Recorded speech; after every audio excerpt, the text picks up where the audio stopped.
What up, what up, what up, everybody? Y'all know what time it is. We are here right now, live, as we always are, but this time for Liberty Tobacco. And of course, I'm always joined by my man, Chris Moore, Carolina Blue Cigars. And Maisha is out there doing her thing today. So we're not going to worry about it. As you guys know, we will have our in-studio guest with us shortly. But in the meantime and in between time, Chris, what up, dude? What's up, dude? Not a damn thing. Same old, bro. Hey man, I Same see old, same I old. see you being a little festive. You got the Halloween in the background with you. Don't get me started on this shit. You know, this is my spot. Just want to get in my spot, putting pumpkins and shit up and all this. Like I'm gonna be sitting here giving out candy and shit. I ain't even gonna be here for Halloween. So Where you gonna be at? Where you gonna be at? You leaving? yeah, we're gonna be in New York for that weekend, man. Oh, You know, oh, oh, family oh. get together. Yeah, yeah. So we'll still do the show, but you know, it'll be a little different. I ain't been in New York in a while on Halloween, so it should be kind of cool. Right, right. Okay. Nothing wrong with that. Yep. What's going on, everybody out there in TV land? Uh, as you all know, we are just getting started. We're gonna have Ian Reith with us shortly. Ian is actually caught in a little bit of traffic coming down from northern Cali, but we still gonna have him in the house. So hey man, so you you ready for next week? You Yeah. still you still coming through, Yeah. man? Yeah. Okay, I'll be there Friday. all right. Friday. In case everybody don't know, I'm actually gonna be heading to Atlanta next week. We're gonna do a meetup at Village Bourbon Cigar Bar. That's on Thursday. Um, Is it Thursday or is it Friday? yeah, that's on Thursday. Yeah, it's October 14th. It's gonna start at 8 o'clock. Um, don't want to say until because sometimes people don't show up to like 10, 11 o'clock. But it maybe cut around 10 o'clock, maybe even 11 because it is gonna have a Thursday night game on, so it'll be interesting. Yeah. But there's gonna be some good stuff going on, man. We're gonna have some people there, and just enjoy ourselves a little bit in the ATL. In the motherfucking A. But no, man, Yeah. it's gonna be cool. It's gonna be cool. So Oh yeah. yeah, man. So other than that, I'm gonna get into this news, man. It's some good stuff going on, and I Yeah. think that you may be interested in hearing some of this stuff. Maybe a couple of ideas. I don't know. But Mm. Tatuaje, I don't know if you remember from PCA. Pete Johnson said he's gonna come out with an advent calendar this year, right? Right. Well, that shit's been put on hold. So he's going to be delaying it until next year. Which at that point, what he said, he's going to actually release the 2022 cigars, not the 2021 cigars. So that ought to be interesting. There's going to be, I believe there are obviously there's going to be 24 cigars. Um, so a lot of it's going to be from his lines, from the Tatuaje and the La Atelier Hmm. cigars. But he's also going to be adding 9 other cigars, including 5 monster releases and 2 holiday cigars, and also 2 monster cigars and 2 Halloween cigars, better known as the pumpkin. So there's going to be a total of 24 released, and they're all going to be 4.5 by 46. Yeah. Yeah. I think Oh, that's we was talking interesting. about that last week, right? Oh, we talking about that last week.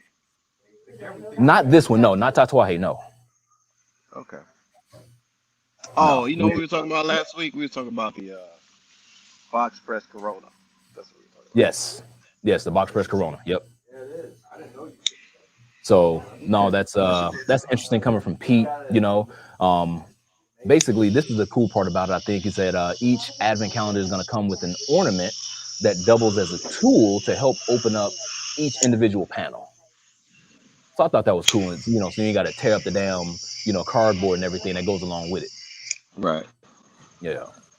Well, the other thing too is that this is the weird part. So there's only going to be 5,000 of them produced. 5,000. They're all going to go for $200 a piece. Damn it. $200 a piece. So I don't know. Have you ever thought about doing an advent calendar for Carolina Blue? Because I know we did the event. You know, we did the what was it, like the 14 days till the event thing that we did. You ever thought about doing an I advent calendar? did. I might have to look into that, man. Might have to check that out. Could this be the way that, you know, Christmas is going to be celebrated in the cigar industry? Is that what we're leading to? Well, we did. Did we do 11? Oh yeah. We kind of did it in a sense. We did 11 because we were counting down from the uh, the 11 piece hidden treasure set or Yeah. some shit like that. We was doing. Well, Yeah. yeah, it was the hidden treasure set, and it was leading up to the To re-release. PCA. Yeah, to the release. Yeah. We was Yeah, doing that. yeah, Okay. yeah. That's Could be ideal. I think that might be a nicer way to go. So on to another brand, CAO. CAO is coming out with a cigar that's going to be called the CAO 60 Torque. The Torque. Now, have you heard about this one? I saw it yesterday, but I just wrote a little bit about it. So an 8 by So 60, fill me in.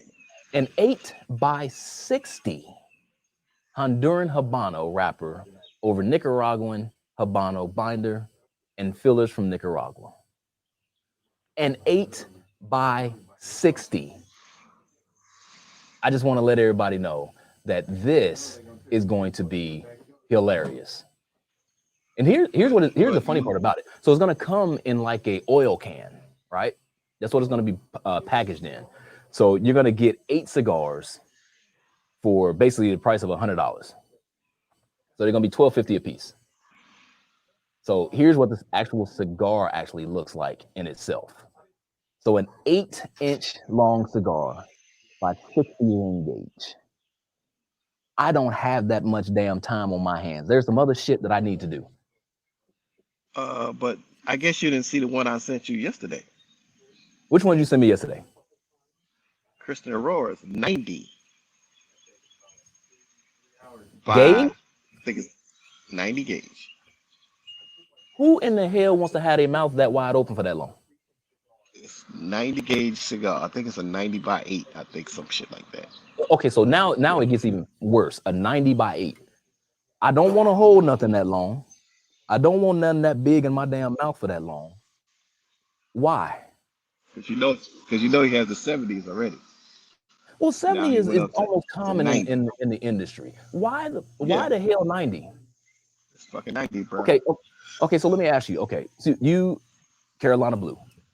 Nope. Would you make a Nope. 90 gauge? Okay. Nope. Why wouldn't you make a 90 ring gauge cigar? What the fuck for? Right. So are we Like I trying to made do a something? I made a 70 by 10 for kicks and giggles. I just made like 5 of them. It should take like 3 hours to smoke. Who the fuck got that long to smoke a cigar? Right. I mean, so okay, so let's break it down a little bit. So when you're doing something above, let's just say 60 ring gauge, right? Is there more money being spent on tobacco? Yeah, Okay, so if you're spending more of money on course. tobacco, that means that you have to raise the retail price, right? Of course.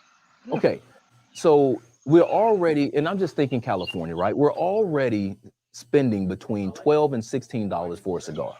Why the hell do I want to bump it up to $18 to $19 for a cigar? That motherfucker probably costs about $30, bro. Yep, In your probably. prices. Right. I mean, but then we get into the fact of why a damn 90 ring gauge cigar? Maybe they smoke that bitch all day. I don't know. Bruh, who the hell wants to do that? I don't know. Maybe we have to start interviewing people who smoke large ring gauges. Like, tell us why. Coming up on a We show soon to you. Yeah, we want to fucking know why. Why are you even what's the pleasure out of smoking something that fucking big? I mean, I get the people that like the flatheads. I get it a little bit, you know, because it's the way. If it's, I think if it was a regular cigar, I don't think it would sell as much. but it's a flat. It's a box press, so it doesn't seem like a 70 gauge. You know what I'm saying? Right. Right. So, but yeah. So Jocelyn says sometimes she'll Reese. smoke a big ring gauge cigar. Jocelyn, why would you smoke a big ring gauge cigar? I really would like to know that. What are you getting Yeah, from wow. smoking a big ring gauge cigar? Now It's we not talking 60. 60 is right. We're talking that's the norm of big ring. We talking like 70 and 80. right. That's I what we mean, talking. we're almost talking, donkey size. Yeah. I mean, that's what are we doing? I mean, In what the in for? the, in the wild. You smoking Right. wild animal fucking cigars. Yeah. Right. Oh my God. Man, I can't do big ring gauge cigars for no intents and purposes. I mean, the biggest one that I can honestly say that I've smoked has been the buckshot, right? That's it. I'm not going above 60. That's only like that's a 60. That's Yeah, I'm not this going one above right 60. here. It's a 58, but it feels bigger. Um, it feels bigger than the buckshot, but it's a 58, kind of a somewhat of a box press. Yeah, it feels a little bigger. I really don't like. I just Which don't one is like that? it that big. This is the God, do I want to say it? Blackbird, the new Blackbird. What is that? The Malcow? Is that what it's called? Malcow? Malkow. Yeah, Yeah, Malkow. yeah.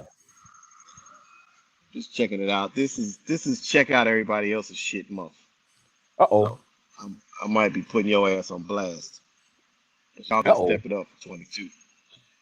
Well, Hmm. today I'm smoking the Dapper I couldn't find no Desvalido. dappers down here, man. I couldn't get them here quick enough.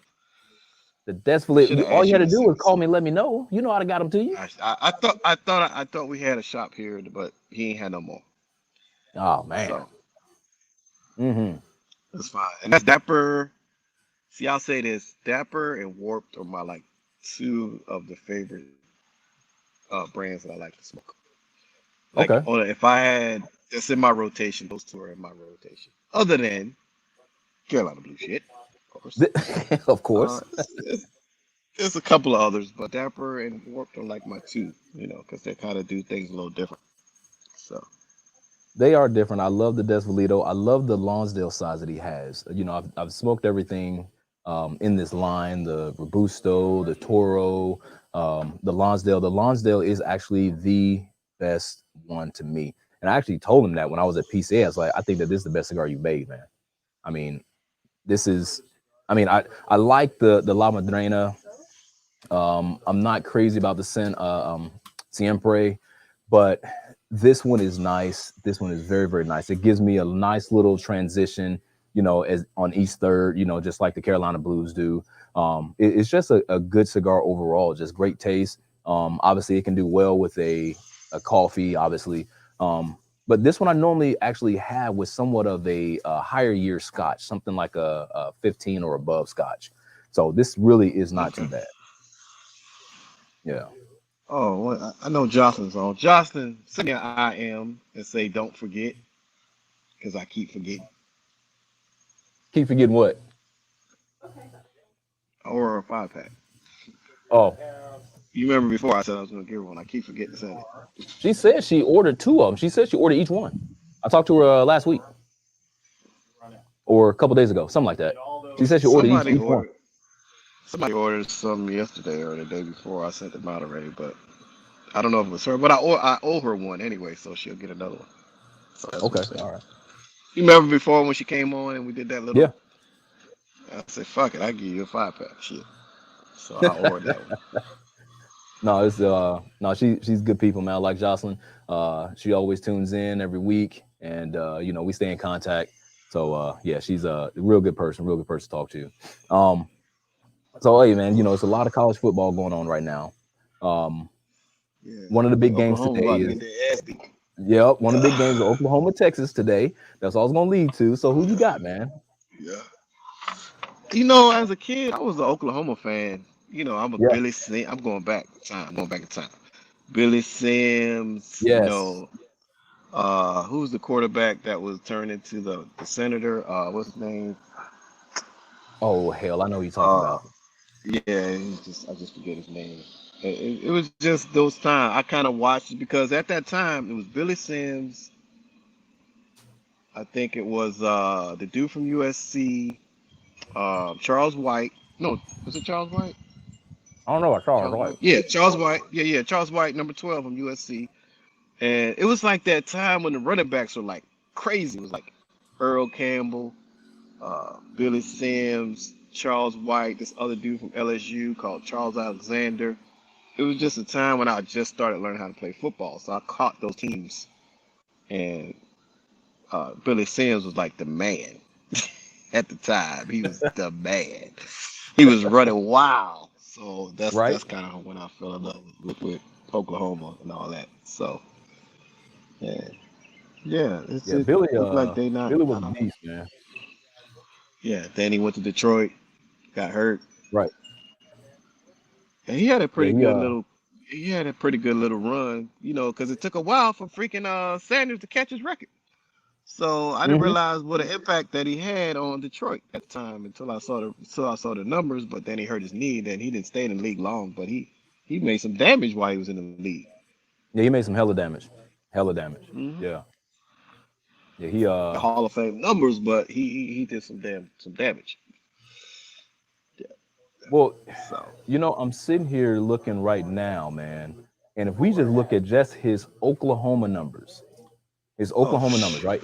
His freshman year. Check this out. His freshman year, he had 15 carries for 95 yards and 2 touchdowns. That was his freshman year. crazy. His Yeah, he sophomore didn't year, get to touch the ball that much. check this out. So he had a split. He was a red shirt, right? So Right. his first part of his sophomore year, which was 76, 3 carries, 44 yards. His 77 sophomore year, 71 carries, 413 yards. Here's where it gets stupid. His junior year, 256 carries, 1,896 yards. He was running crazy. They was running nothing but running wishbone. That was that His wishbone era. his senior year, 248 carries, 1,600 yards, man. 4,100 Crazy, yards in his college career.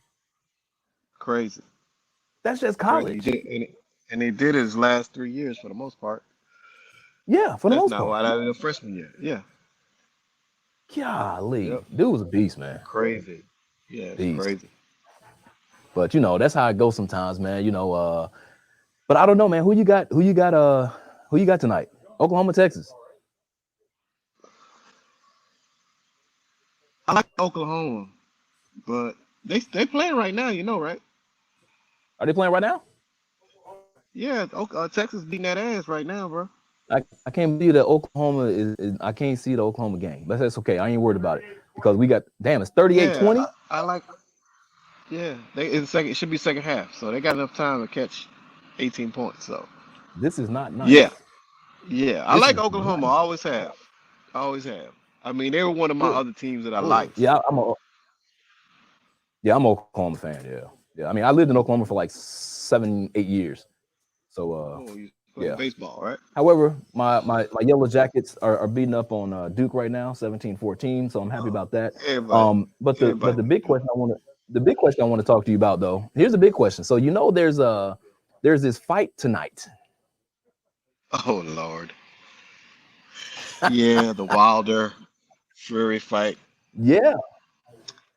Yeah. So where you leaning to?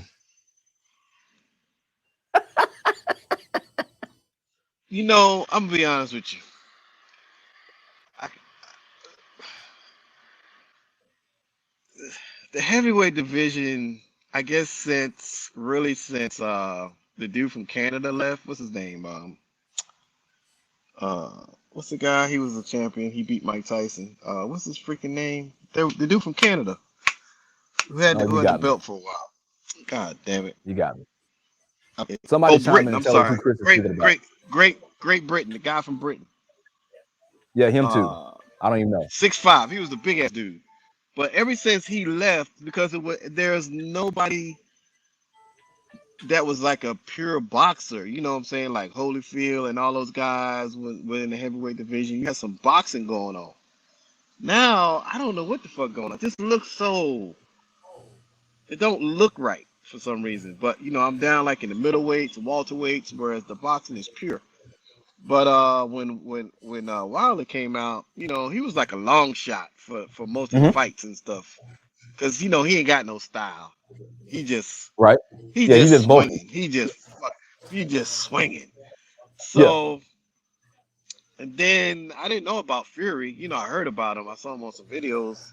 I didn't really realize how good he was, as far as a pure boxer. Then I Yeah. started reading and checking. I was like, oh, this dude's pretty good. Um, but it's hard to beat somebody 3 times in a Well, right row. now they got Fury winning. That's what they got.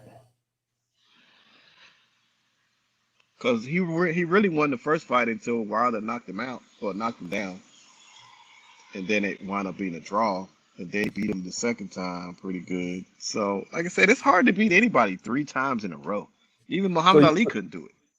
Deontay Wilder said the reason he lost the first fight is because of the outfit that Equipment, he wore. all this.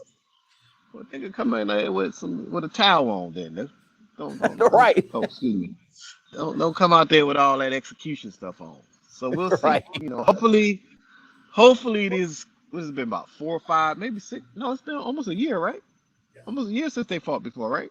Just that fight. Yeah. Yeah. You're Yeah. So I hope he been in the gym getting his skills together. You know what I'm saying? I mean, right. he's already, because Fury is 38 pounds heavier than he is, for one.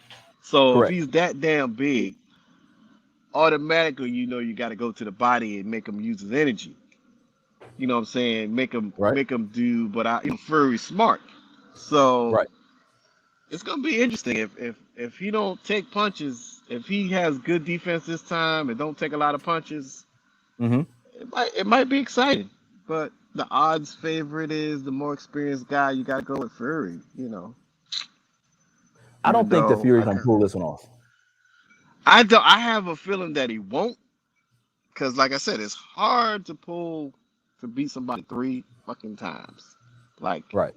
you know. But I hope Wilder wins. But if I was to bet, I would bet a little bit on one side and on the other to get me a 60-40 on it. But for the underdog, I like going with underdogs. And right now, Wilder is the underdog. So I think I'll go with Wilder. Fuck it. Hell So yeah. did We'll go with you? Wilder. Who did you pick last time? The last fight, Yeah. Who did you go with? uh, I was hoping Wilder would win last time Yeah, I because he went was with talking a Wilder. lot of shit.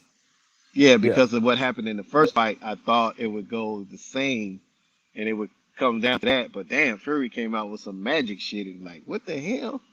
Who Yeah. this dude? Yeah, he was Yeah. boxing the shit out of him, but he had a boxing background. So it's like Right. he had a real good boxing background. So stuff that was coming out that people didn't know about, or Hmm. not the average boxing fan didn't know about. But yeah, so I'm like, yeah, we'll see. If Wilder can box, he'll be good. If he come out with that street on the corner shit, he gonna get his ass kicked. Yeah, he's gonna get his ass whooped. As long He might I as well go think to UFC. I think Fuck what it. Wilder needs to do is just come out and just fight. Don't worry about saying nothing. Just come out and fight. That's all you got to do. Everything else will work itself out. He's been kind of quiet though. And I that's what I'm haven't saying. seen that. Yeah, he ain't had no. I haven't seen no quotes and no fruitions, or how he used to do. Right. Like, you gotta do. I haven't heard nothing from him in like a year. Matter of fact, when it popped up about a couple of weeks ago that they was gonna fight, I'm like, oh shit, he's still fighting. Yeah, I didn't even know it was really gonna happen until like, yeah, I'm like you. I saw it a couple weeks. I was like, oh Yeah, shit, when's this gonna happen? I was like, oh, in a couple of yeah, weeks. yeah, a couple Yeah. of weeks, and like it came out of nowhere. So That was yeah, that was really, really interesting. Really interesting. yeah. So, but yeah, So man, we'll see. Might go somewhere and I'm watch really it. seeing that everybody's really seeing staying on Tyson Fury, which That's how they always do. I can understand. I mean, he's got the weight, Yeah, he yeah. has the strength, but I think that yeah, He has the as one of the reach. guys here Yeah, said, his yeah, reach is reach, different. experience. Yeah, he's 6'5", or what is he? 6'6", 200 and Yeah, I some think shit he like that. came in at 250 pounds or some shit. He came in at. I know Right. Wilder's like 6'4" or something like that, 230 or 220. So yeah, he got him for like 30 pounds. Yeah. But you know, the thing I like about Deontay Wilder is that he knows how to move though. That's what I like about him. So he shouldn't get caught on his heels. He He need shouldn't. he need to move that head this time because last time he ain't moved his damn head. He was trying to go blow for blow, and that was a no-no. Because once Fury had to reach on him, and he was just Right. tapping that ass every time, tapping him. Right. He got too many headshots last time. That's what happened. He got too many headshots, Right. and Right. he Right. went down. Yeah, Wilder needed to work on that body, and then try to knock out. Yeah, stop trying to go headhunt. If you know how to work that body, eventually the tree will fall. Yeah, eventually. Tree will fall. So give me 1 second, everybody. Just trying to tap in with Ian real quick. Um,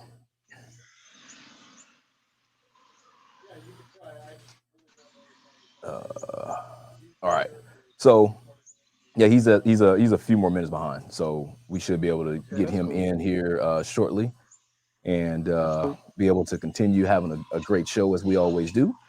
But yeah, man, I'm really interested in what this fight is gonna do tonight. Um, well, yeah, it is tonight. Yes, tonight. I don't know where the hell I'm gonna watch the fight at. You gonna watch the fight somewhere, man? I'm gonna try to find. I'm sure one of these bars somewhere is gonna do it. One of these lounges. Um, yeah. So yeah, it should be good because if now that Joshua lost a couple weeks ago, he lost all his belts. Uh, so they got another guy out there. So if Wilder pulls this one off, then it'd be a cool for because this, they're not gonna fight again if he wins. No, they So, no. well, either way, they're not gonna fight again. So if Wilder pulls it off, then you're gonna have another fight with somebody you never heard of. Yeah, The yeah. guy who beat Joshua, because or Joshua might step in and try to take his belts. So it's captivating. It's But captivating. If Wilder loses tonight, is he done? No, no, you just can't beat him. I mean, it's always somebody in your class that you just can't beat. Right. It just happens that way. It's just like what was it? Uh, Sugar Ray and not Hagler, but Tommy Hearns. Mm-hmm. They fought twice. Sugar Ray beat him twice. Mm-hmm. I think So, I, I think once you get your ass whooped twice, I think that's enough.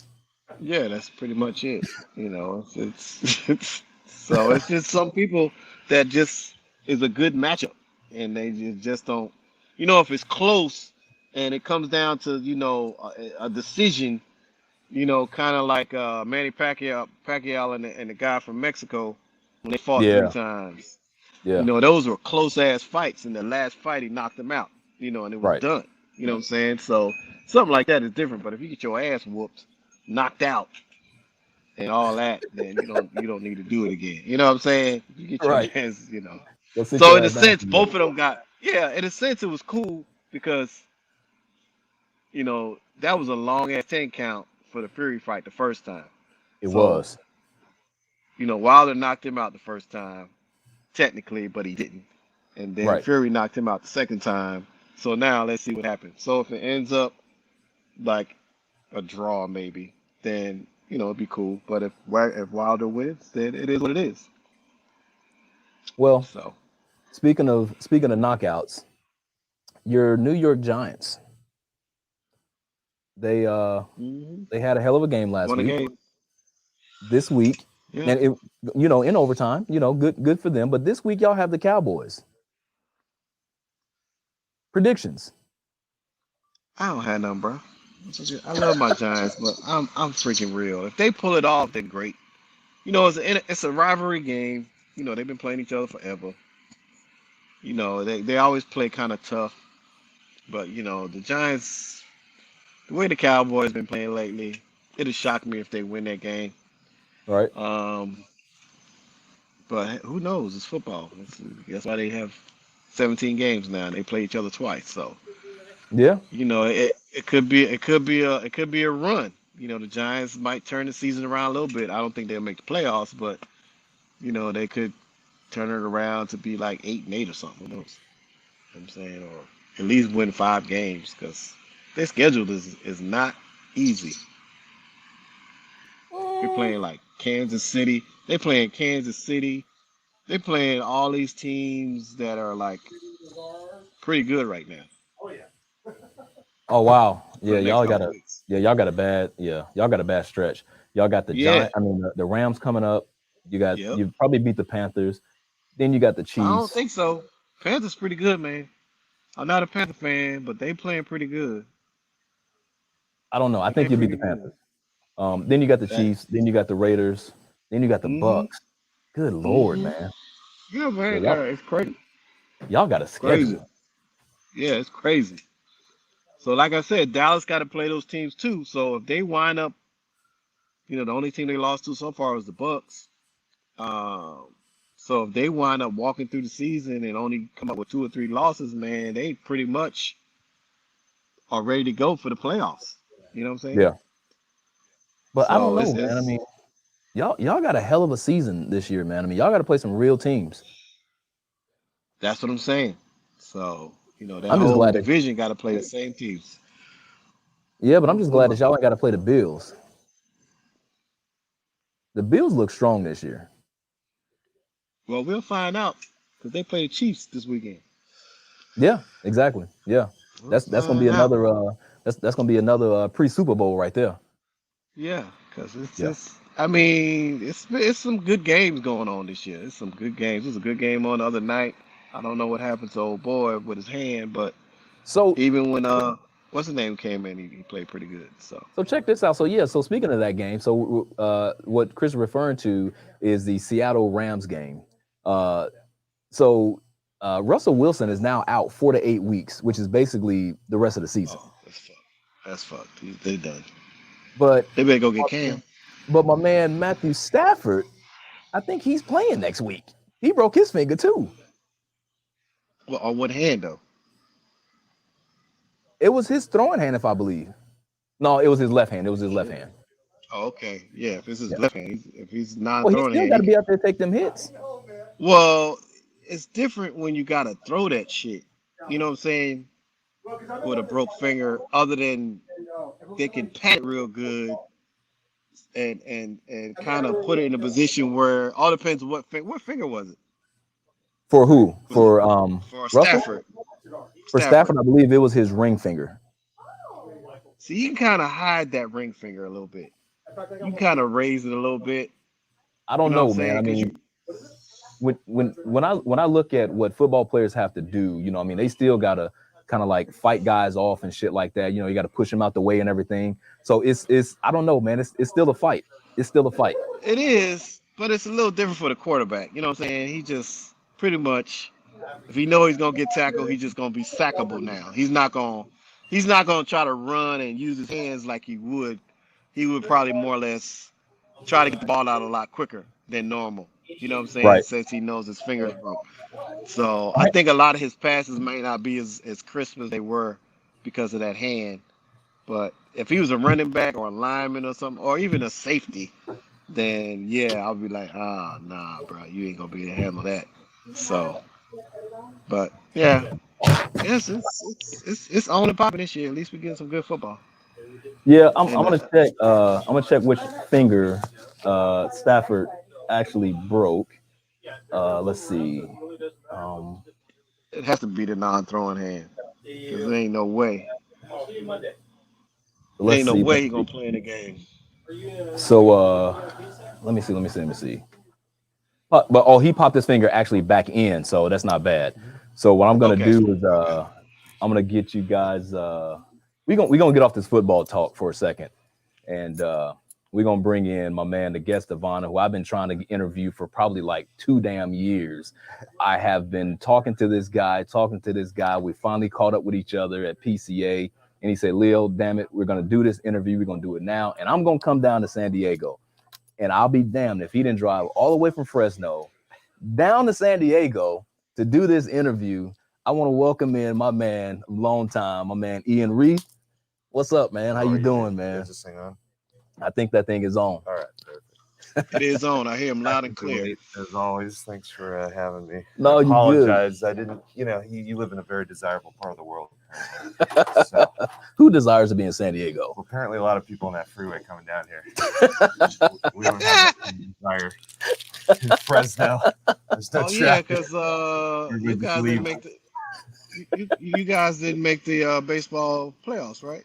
Right, Leo? No, right? San Diego didn't make it, right? Ooh, San Diego? Oh, hell no, we didn't make no playoff. Oh, thank you, man. So is there anything going on in San Diego at all this weekend? Sports Football? world? Hell no, there's no sports going on. We're San completely Diego State, done. nothing.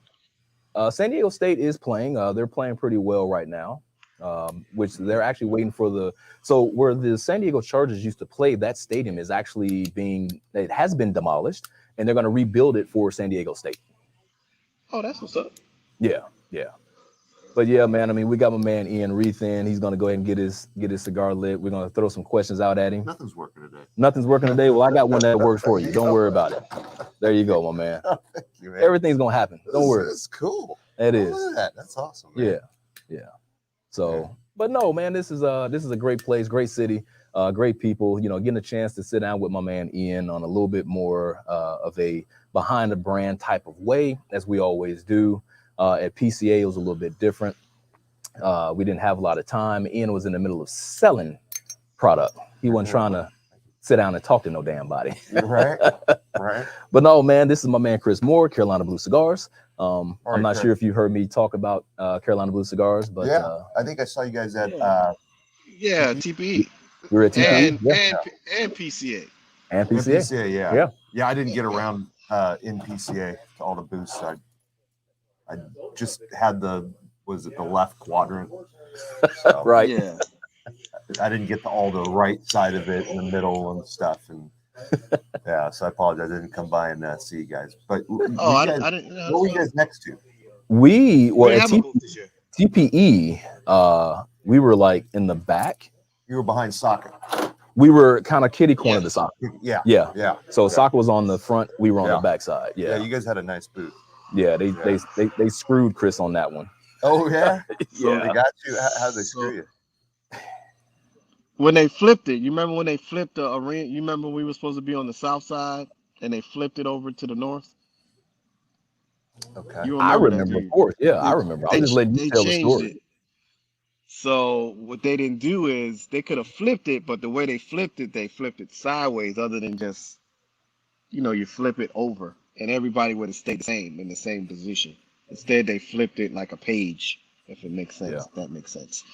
So So instead of being on the north side, we ended up on the south side. Oh, okay. Yeah. So we were on the back wall where the bathroom was, where nobody was. Yeah. No, I've had a few of those happen. Like I don't remember this ginormous pillar Right. being on the map. Right. Oh yeah. No, it's this it's a square right here. I'm like that's not the ginormous pillar. It's just a little square, man. But you know what's funny? But what's funny on PCA, because PCA we're gonna be right behind you or in front of you. So the lady Lisa, she said, I picked a booth. She said, you might not want to take that booth because there's a pillar right there. I'm like, I couldn't even see it. She's like, that's what that little, it was like a little initial or something. So that's what that little initial is. I'm like, oh, thank you for telling me. She's like, yeah, I want you to have a good time. I'm like, okay. So yeah. Lessons of trade shows. Right? Yes. So Chris is not going to be too far from your booth at PCA this coming year. So PCA, we are by the what do they call that? There's an open area now. So I don't know. Have you guys discussed that, or have you guys talked about that at all? The open area? Because it's behind you. It's all depends how you look at it. So we're on the one. In other words, the way the map looks, we're directly in front of you, across from you. Okay. Once that's where we are, and all the other stuff is behind you. Yeah, PCA.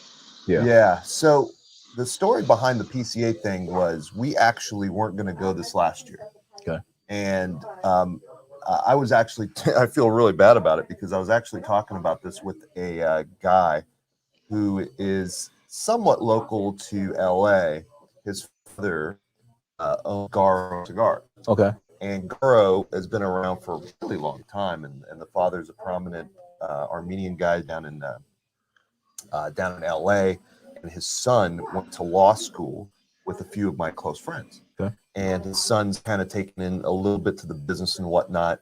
Obviously, he's an attorney, and that's kind of his primary gig, but he's always been interested in his father's business and whatnot. And we were talking about this maybe early on, and I was like, yeah, I'll be honest with you, I'm not even going to go to these trade shows. I don't even think the trade show is going to happen. Right. And this was, early coronavirus zombie apocalypse. It's all going to end, right? And then things kind of changed up a little bit, and we had such convincing conversations that I had actually told him that I wasn't going to go, had no intentions of going, and he dropped out too. So I think he convinced his father, or maybe they together decided that they were not going to go.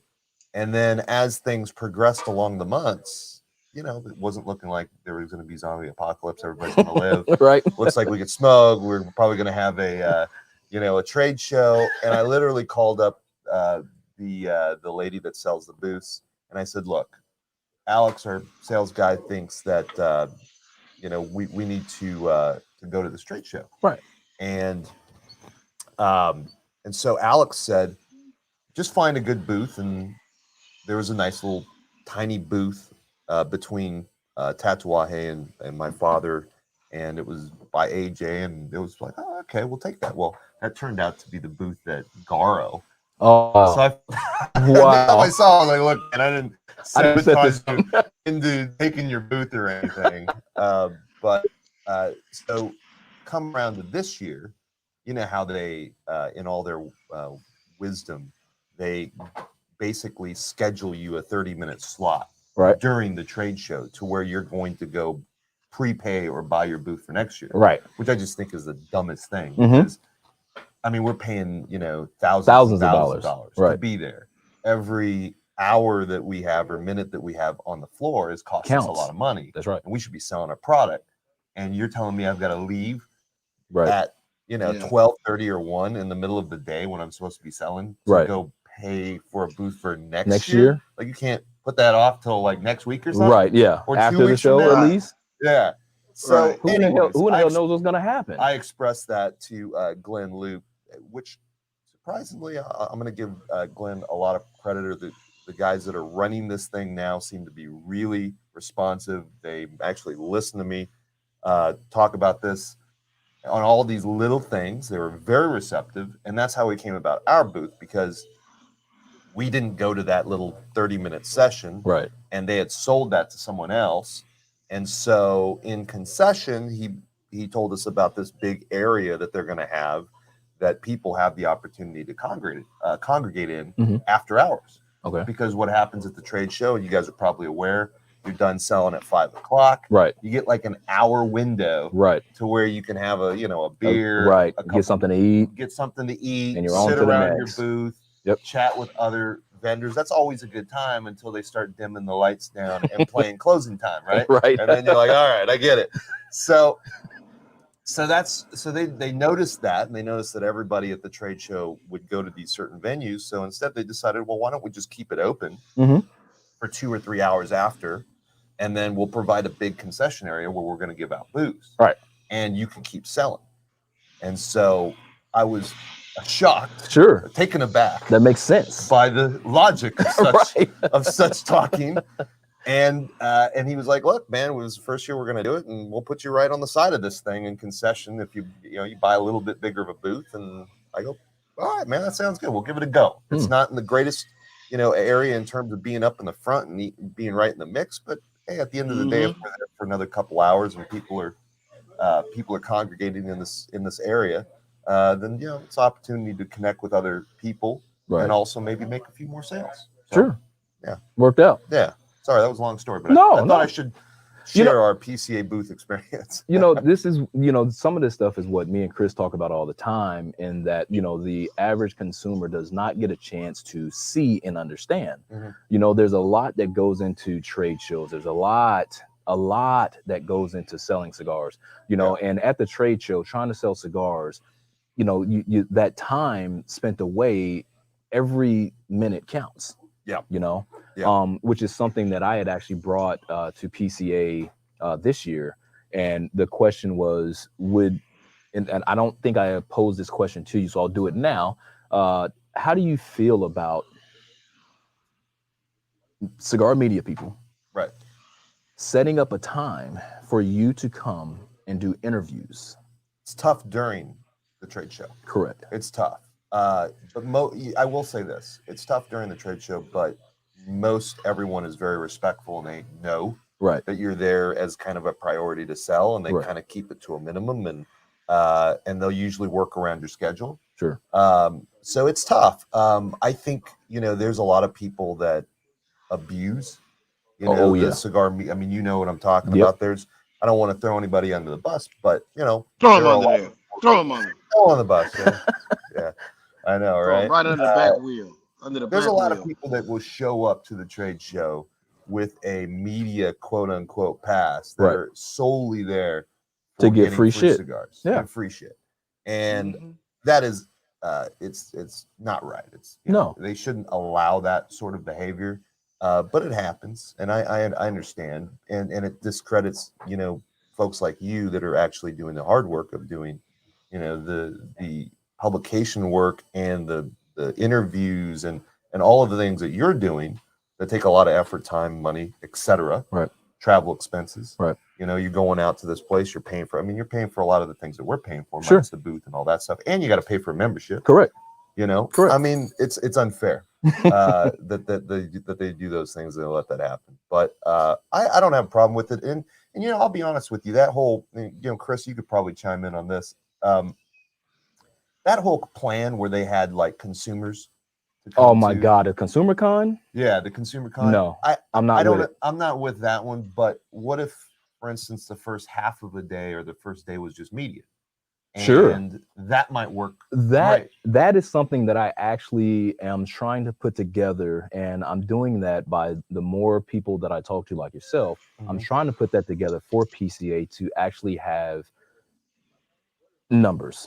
That actually says that, hey, this is what the manufacturers are saying. And that's really the question, is that would you mind taking an hour out, or maybe an hour and a half out, just media themselves, get the interviews done and over, and then go and do what it is that you do. I think it makes sense. I mean, I think from the beginning of the trade show, you know, I've personally been interviewed at 8:30 in the morning after a bit of a long night. No, at PCA? No. Yeah, I think it's very hard to remember the wrapper, binder, and filler of all of your cigars on the spot. And especially after you just got back to your room 3 hours ago. Exactly. Reek vodka. So that's not a good look. The other thing is that if it's before the trade show per se, the booths are completely set up. They haven't been finger vandalized by everyone. Everything looks great. You're sharp. You got all your, you know, you probably just been there for a couple of weeks or a couple days. You're ready to go. And so your best is going to happen right before the show. So I think that's probably a good thing to do. You know, I don't know what they think about it, but I know that the guy, I think it's Glenn or whomever the new guy is. I think it's Glenn. He's very receptive. He's very energetic about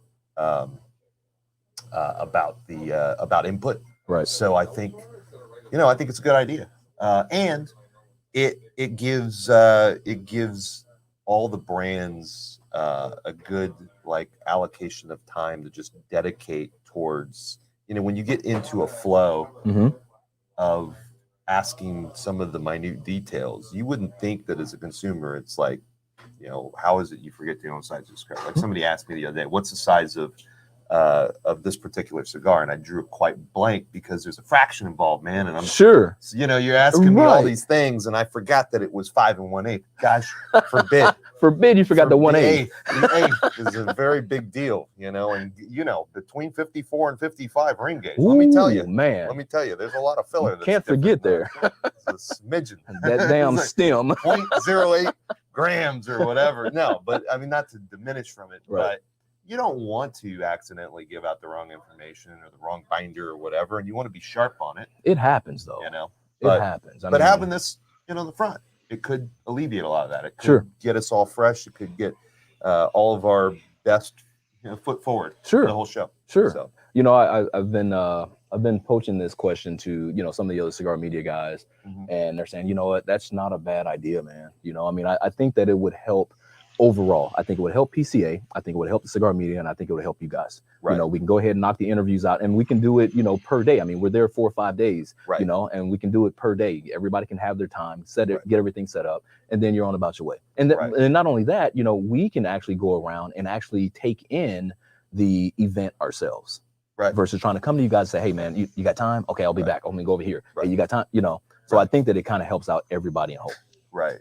Yeah. Right. Well, let me ask you this. You guys, forgive me if you guys have already talked about it, but I think the biggest problem with the PCA trade show for me historically, in my short period of going to it, here we go, is that, and it's been kind of corrected this last year, basically by the big companies dropping out. Okay. But they really did kind of correct some things. And the biggest one I thought was it was very, very, this whole strategy of how they're allocating booth spaces is pretty poor. Yeah. I don't know if it's the right terminology, but I always think of shopping malls. Okay. And when you design a shopping mall, you don't put Macy's, Nordstrom's, and all the places that people go right at the entrance. No. And then let everybody be in the back. Correct. It's terrible. I mean, it's like you can't sell all that other real estate for any money. Right. Because nobody in their right mind would buy that. Nobody wants to be around it. Nobody wants to be around it. Nope. And so, they have this idea of, keystoning kind of places, and they have, paths where, look, you're going to make your way to Drew Estate. Right. But you're going to run through 20 other smaller companies on the way. Right. Not saying you have to stop by, but you're going to see them. You're going to see them. Right. And that makes these little guys paying disproportionately amount of money for that square footage. Get a little bit more eyesight. Feel like, hey, I get it. Right. You know what I mean? I'm just hoping that, the space that I'm paying for, maybe I catch 1 out of 10 people that come by and go, you know what, that brand looks good. I think I'm going to talk to that guy. I think I'm going to see if it fits in my store. And even if you don't, at least you heard something. You saw them year over year. We get a lot of that where somebody will come by 1, 2, 3, 4, 5 times and then finally go, hey, look, man, we saw you guys the over year is still around. Yeah. So we'll bring you in. So I got to do something. So, I mean, that's my biggest complaint with the trade show. And I think it kind of corrected itself this last year because there wasn't as many big booths. Yeah. They still could have done better. Yeah. But it definitely, all of the smaller companies I felt, and Chris, you could chime in on this, but I felt that all the smaller companies had more exposure this year than they ever had. They were closer to the front than they'd ever been.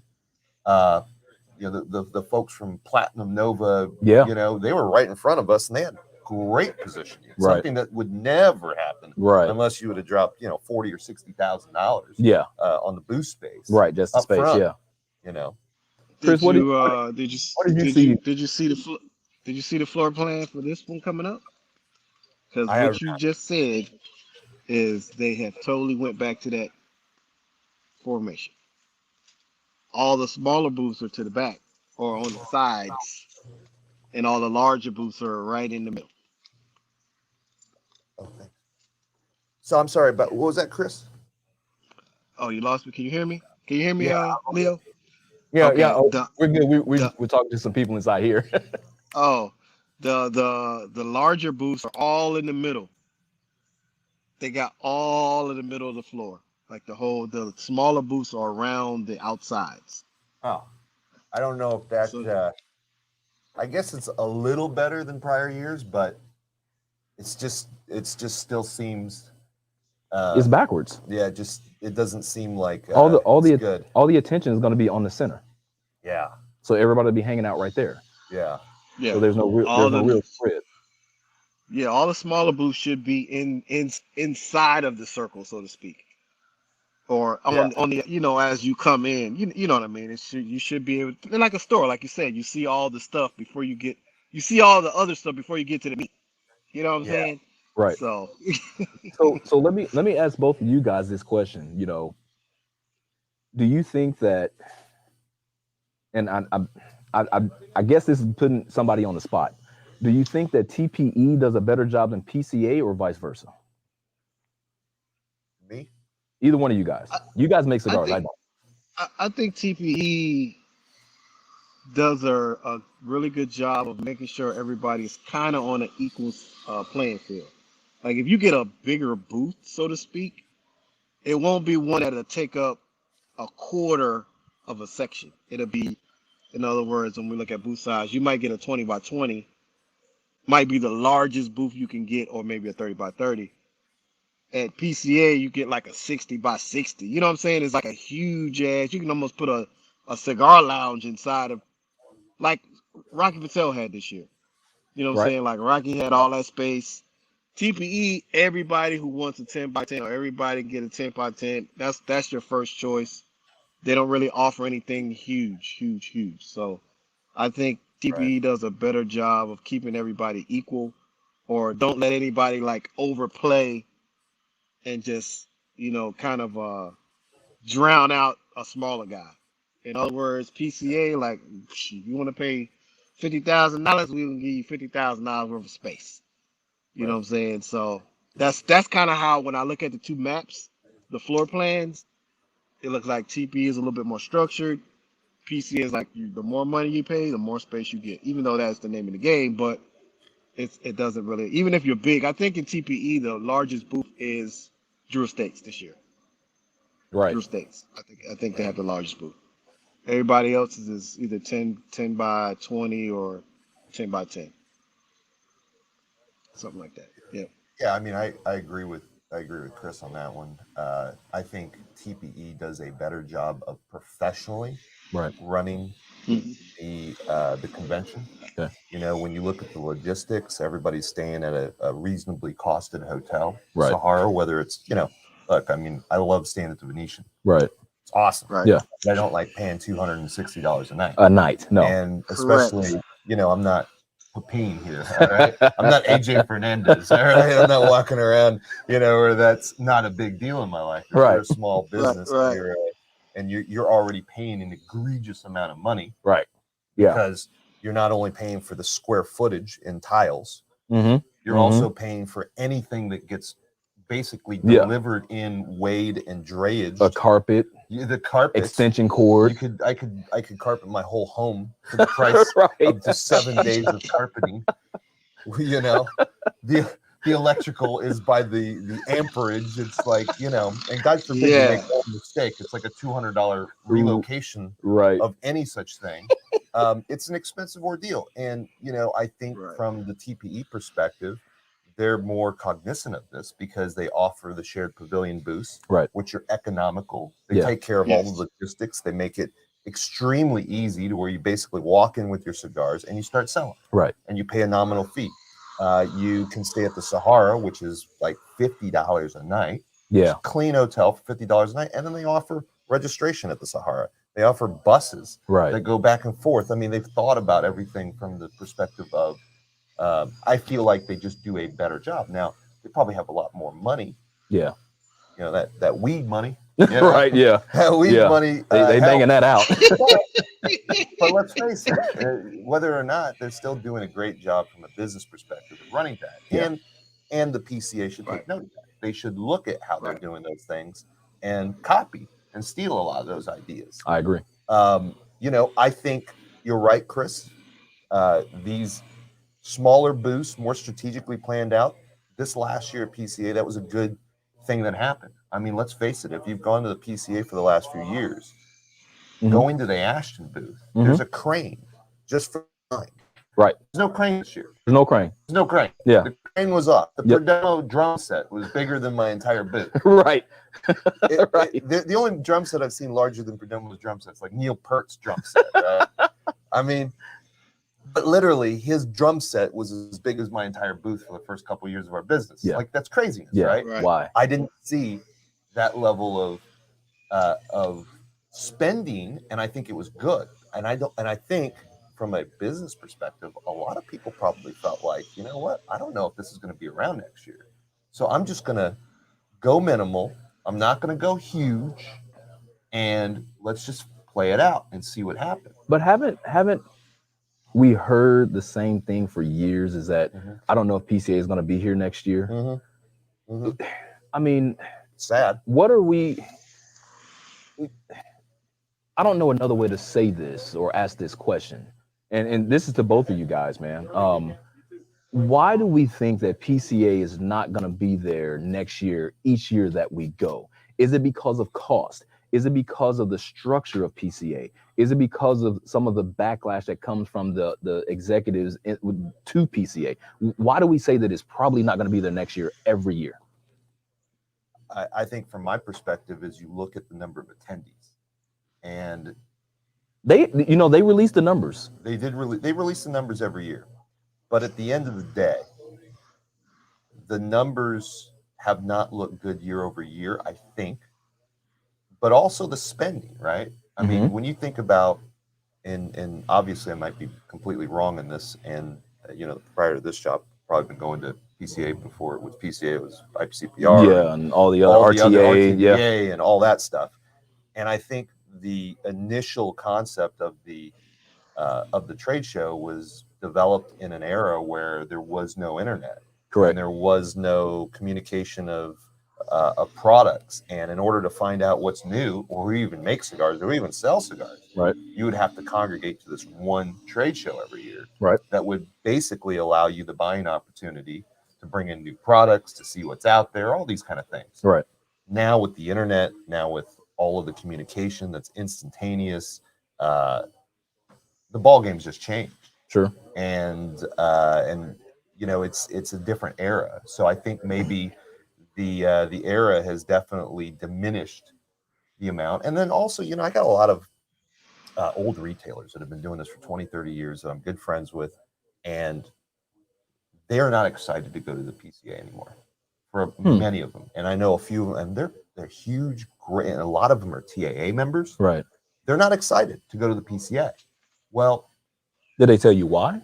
Yeah, you know what? A lot of it comes down to buying patterns. So a lot of them, if you had one trade show, let's just assume you didn't have a TPE, and let's say assume you didn't even have a TAA, and you had one trade show. Okay. And that was your opportunity to make deals every year. Okay. That was your deal time. Well, think about today. You got TAA. Right. You got PCA. Right. You got TPE. You got some of the other. And then you have the deals that they're giving out anyways throughout the year. Correct. So there's always a deal on the table now. Correct. You no longer have to go to this one show to secure your big deal. Okay. Like I was reminded, some of these East Coast guys apparently are very big cash buyers still. Right. From the old days. Right. They come with old money. Yeah, they come with the backpack full of cash. Very surprising. And they like buy on the spot. Right. And it's kind of like, well, I asked one of them, I go, look, man, I mean, other than that being just cool. Right. Why do you do such a thing? Well, it turns out in the old days, that's how they bought a lot of their product. Like would actually come, slap down the cash on the table, and then there'd be a truck out in the back. That's right. And you pick up your cigars, ready to go. Right. It's kind of cool. Like I actually think it's a great idea for a trade show. I'm all about tax evasion. So it might cause some confusion, but okay. Right. No, but at the end of the day, like that's the mentality of a lot of the older retailers as well. They're coming from an era where this was the one show, right? Where you got great deals, you can make a great deal, you can do a handshake with the cigar maker, you can buy and secure a lot of product right there. Sure. And it's different now. You get these old guys that are great performing shops. I mean, I think many of them will be honest with you. There's enough competition today, and there's enough deals that are constantly being given out that it doesn't require you to save up your money for an entire year and attend one trade show and do all your buying for deals there. So I'm gonna take it back real quick to something that you said, is that PCA this year it didn't have a lot of attendees. There's really no need for deals and stuff like that. Did you find yourself in a better position this year? Because this is what I've heard from retailers. Did you find yourself in a better position this year, making more money than you did the previous years because there weren't the big four? Yeah, the big four not being there was great because it for me, my opinion is the big four leaving were great because it got all of the booth space to shrink. Okay. Everybody spent less money on their booths. Okay. Like, let's face it, I was across from my father, Tatuaje, and AJ Fernandez. Right. Yeah. Had I been in prior years, those booths would have cost 4 times as much money. Okay. And so when a retailer comes by and they look at my booth compared to their booth, what you can automatically skip right make over the you. assumptions. It's like I drove in with the Pinto and they got a Rolls Royce over there. Right. I mean, who's doing better, right? Right. Obviously, So, them not having those sorts of presences, right, helped. Also, the fact that, let's face it, during this whole COVID thing, what most people don't want to talk about is that if you had a factory or if you're making out of a country like Nicaragua that didn't have shutdowns to the extent as the DR and Honduras, and with the increased amount of demand, a lot of companies were doing very well this year. And so you finally got into a situation where, we're doing well. People are giving less deals because there's no product there's no inventory out there. Correct. You got back orders like crazy. Right. So at the trade show, some of these bigger companies weren't as aggressive on the deals. Right. In prior years, you would see crazy deals out there. I don't want to throw any companies on the bus, but you hear them, right? Yeah. You hear about the deals and you go, what? They're doing that? Yeah. And you think, that's not good for anybody, right? Right. And this year was a year where very few people were giving out deals, from what I understand. And the combination of all of that made this year a very interesting and good trade show, I think. I hope it doesn't creep back into it. My concern is that the cigar industry will overproduce and underdeliver. Overproduce because of all this increased demand. And then for whatever reason, say COVID does loosen up in a lot of areas, people do get back to maybe going back into the office instead of being able to have a cigar out in their patio. Right. Now they can't have that cigar in their patio. Correct. They were used to, because nobody on the Zoom cared whether they were smoking or not. Right. And then all of a sudden we have a glut or an over amount of product out there. And then what ends up happening is all these companies go, hey, we need to turn that product into cash. And so we're going to deep discount this stuff because there's so much out there. Well, I mean, do you think that that's really going to be an issue because of all the back orders that are out there? There's a lot of back orders out there. There's a lot of back orders, but like I'll speak to Nicaragua because I don't know Dominican Republic or Honduras as well. A little bit of Honduras, but Dominican, Honduras, I don't. Yeah. Nicaragua I know very well. What ended up happening is in January and December, right before COVID hit, some of the biggest guys all decided that they were making too much product, as it was. That there was going to be a crash in the amount of cigars sold, and that they were going to end up with too many workers, too much staff, too much just everything. Right. And you can see this. Go back and look at the headlines during this time. Very large companies, STG closed down their Nicaraguan operations. Yeah. Certain large manufacturers shut down factories. True. All of this was in preparation for what they felt like was going to be a large decrease in demand in product. Noxa, in preparation for that, began to shed rollers. Okay. And all of these guys in concert, because there's only, let's say, a handful, there's 10 guys in probably Esteli that make 99% of the product.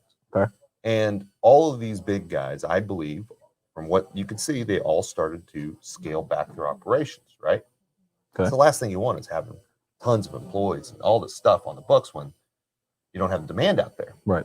And the exact opposite happened, right? So what ended up happening is then COVID hit. And then what did they do? They probably freaked out even worse, right? Because now, why would anybody smoke if there's going to be a global respiratory pandemic, right? You would think it goes against logic that you would want to be smoking when everybody's thinking the worst of what's happening, That's funny because it's kind of the opposite of what I'm hearing from some manufacturers. It's the opposite of what happened, right? Yeah, because I mean, I don't know about you, Chris. I mean, I know Ian said he can't speak towards the Dominican Republic. I know you probably can a whole lot more, but a lot of the manufacturers I talked to said that, more people are actually smoking at home. now. And what their fear is like you said, what's going to happen once they go back to work, if they go back to work. I think that's the biggest fear. But Chris, what did you understand about the Dominican, going down with the factories, going to your factory, Tabacalero Puente? What did you see, man? How was everything going on down there with COVID? And, like Ian was going back to like December and January. Well, it for a minute, the first part of it kind of killed production, but for my particular, I was concerned. My concern was when it was COVID was settled down. I was prepping for when people would go back to work, because that's when the demand would go up. People would get more money. They're gonna want to buy some stuff that they tried before. They're gonna want to buy more, and in a sense, that's kind of what's going on right now. It's like people are waiting for stuff to come out of Nicaragua, which they had when they were sitting home. Now they can't get it now. So, in a sense, we kind of prepped opposite. I prepped for when this is kind of going to be over. Like, like we're prepping. We were prepping for Christmas prior to, and what's this?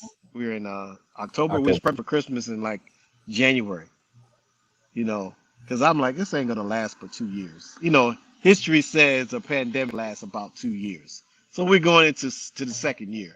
So through 2022, I'm like, let's just prep everything, because I don't know how that tobacco is gonna look in the next 2.5 years from COVID. So what are you So prepping for? Are you prepping for sales, or are you prepping tobacco? I'm prepping to have inventory on hand, so I can never, so to speak, say, all right, I'm not going to be able to get you that product for another 4 months. So we have product just sitting there waiting for, things that's just happening now. We're like right in the middle of prepping for distribution, prepping for all the sales that should happen at TPE, prepping for all the sales that should happen at PCA. So we're sitting pretty nice right now, because I wasn't too worried about sales during COVID, because everybody was buying everything. I'm like, I'll miss that. I'll miss that one. But I'm not gonna miss the after COVID. Right. I'm not gonna miss that. So that was just my thought. That was just how I did things.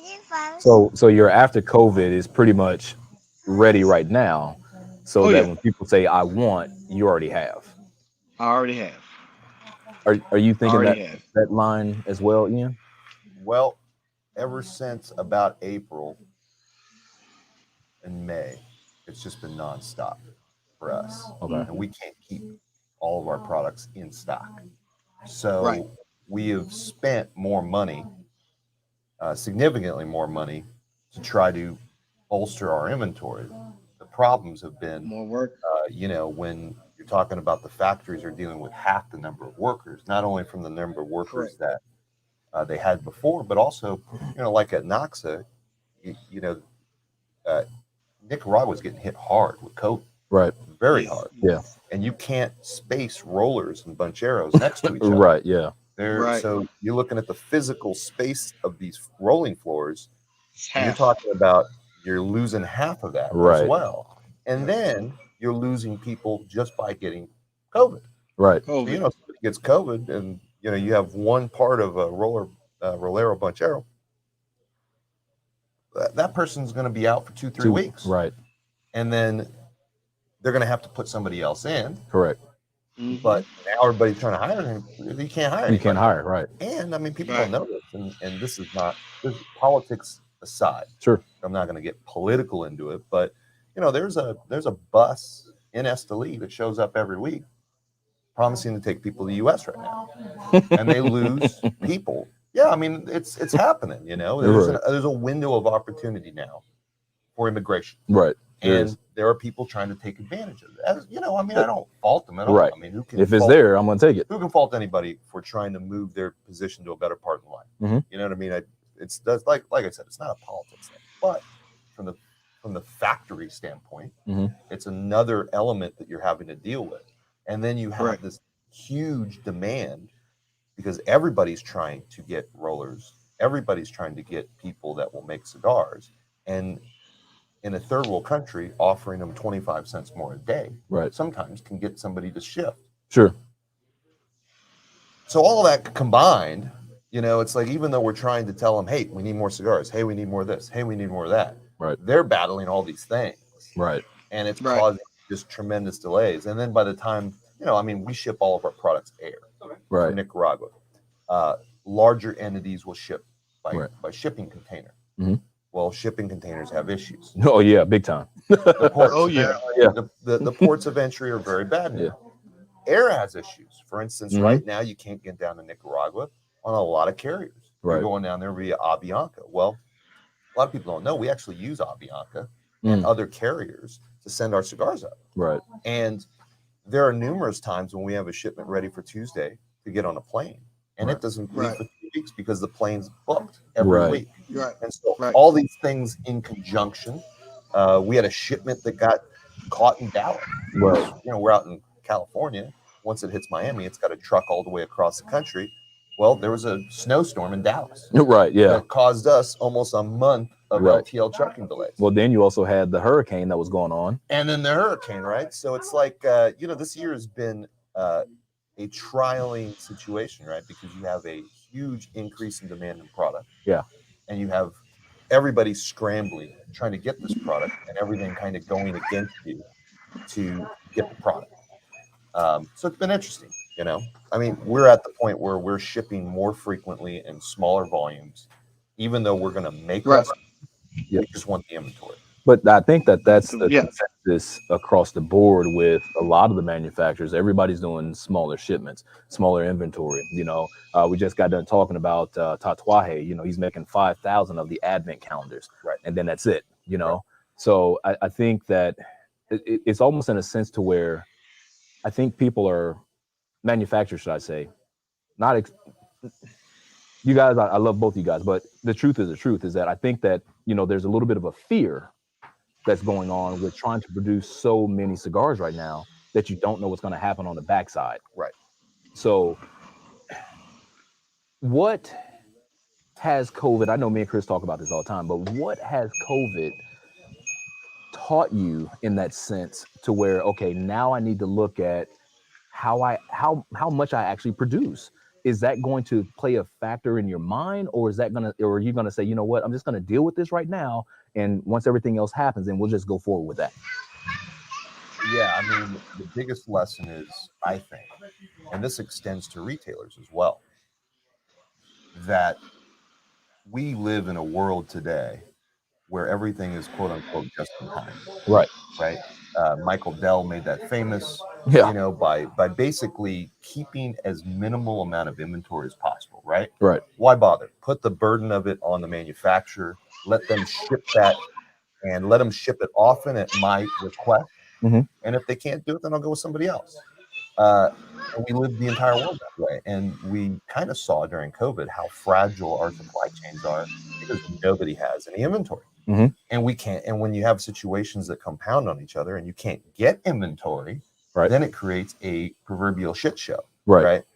Even as, you know, as fragile as toilet paper and hand sanitizer are. Right. I mean, apparently you hit a button and make some more toilet paper. Like, that doesn't happen. Like, it's amazing. We can't do that, but we can make money. Right. We got nuclear bombs. We've got, you know, computers, microchips, but toilet paper, that's a hard one. Apparently. That's a hard one. You can't crank that up. And it's hand sanitizer. Right. Apparently, you know, you got to shift the distillery. Right. Right. I mean, there's a shortage of tequila, apparently, that I was unaware of. Tequila. Right. Of all things. Right. Of all things. There's, you know, no tequila, apparently. Like, you can't get a shot of Patron. Right. So I think COVID and all of this has, not only the cigar industry, but everything, has highlighted that perhaps our greed in doing this just-in-time way of conducting business is probably not the safest. It's probably not the most prudent way, and we probably have to stock more inventory than we're comfortable with.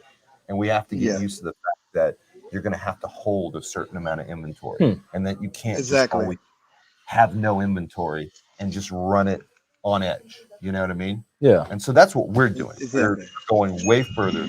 Right. We're stocking way more inventory, which is difficult because you look at inventory and you go, that's cash, it's money. Right. And most people aren't comfortable with that. And old retailers do that as well. A lot of Correct. old retailers used to go real heavy on inventory. Sure. And a lot of the retailers that had inventory, they won big Right. during this whole thing because they had the inventory. Liberty Tobacco won big. They won big, right? And they're smart. I think they're smart. And I think a lot of retailers are well, you know what? I can't just run it.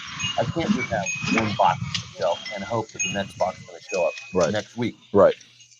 Yeah, I think that's the biggest lesson. Yeah, it's not going to happen. Yeah. It's just not going to happen. I mean, I know for me, as far as retail is concerned, being here every day, it's one of those things where I see how it is being run. I see how the manufacturers are getting us product, you know, how long it's taking, how short of a time it's taking, depending on what manufacturer. Right. But to me, you know, I think the hardest thing, and I'm going to ask your opinion on this, and Chris, I never asked you this either. So we order from you. A lot of customers come in and they say, wow, you guys' shelves are empty. Right. You guys don't have any product. What's going on? Why don't you guys order?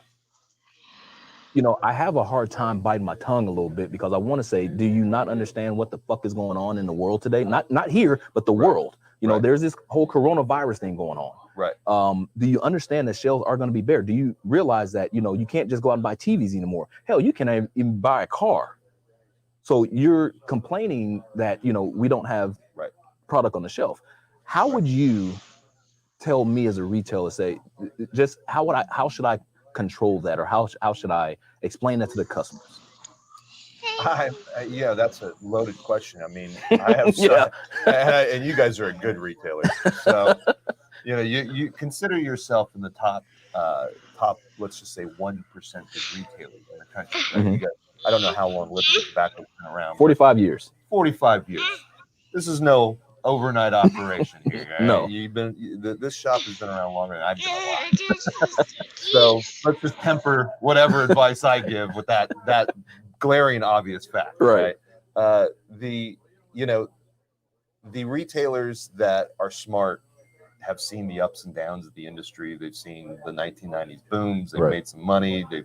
They've done all this kind of stuff. For us, you know, greedily, of course, we're always going to tell, you know, in this time as a business, we're always going to tell retailers, hey, look, if you bought one box before, buy two now. And we're not saying that to upsell you. We're just saying that we don't want to be the bad guy when you come to us a month from now and go, hey, I got a guy that came in the store and I forgot to order a box, and can you ship that out to me? Well, I hear where you're going, I think, but here's the issue is that because there's more people at home smoking now, people are buying more. So by the time I get your boxes in, somebody comes in and buys two, I'm down to two on the shelf, and you're going to be back ordered on that product, right? So how do I explain this to the customers that, hey, man, you know, there's a shortage going on, there's an issue going on, you know, we're doing the best that we can here at Liberty Tobacco to explain this very clearly, is that, hey, guys, you know, there's going to be a time, we actually go through the education. Hey, here's how tobacco is grown. Here's the time of aging. Here's how the process is. So now there's going to be another 3-year shift before that another product is going to be ready. Right. But they don't give a damn about that. So is there another way that we can help explain this? Yeah, I don't know. That's a loaded question. I think, you know, the good thing for small companies today is that these opportunities are opportunities for us to gain market share. Right. Because if we can have inventory and it is on the shelf, because you were able to call me and maybe Oliva couldn't ship you any Milanios. Right. Or maybe my father couldn't ship you any Fonsecas. And they told you, hey, look, man, you're back ordered for 4 months. You'll be lucky if you get anything. Right. Well, as a smart retailer, you're not just going to go, we're going to leave that spot empty for Fonseca. Right. We're going to wait. Time to move in. Because we love the pink. No, you're going to go, look, man, we can sell something in that spot. Right. And so guys like us that have a little bit of inventory, now we're like, all right, let's try it out. If you like the cigars and we can keep our end of the deal, that's our foot in the door. Right. So I look at it as opportunity.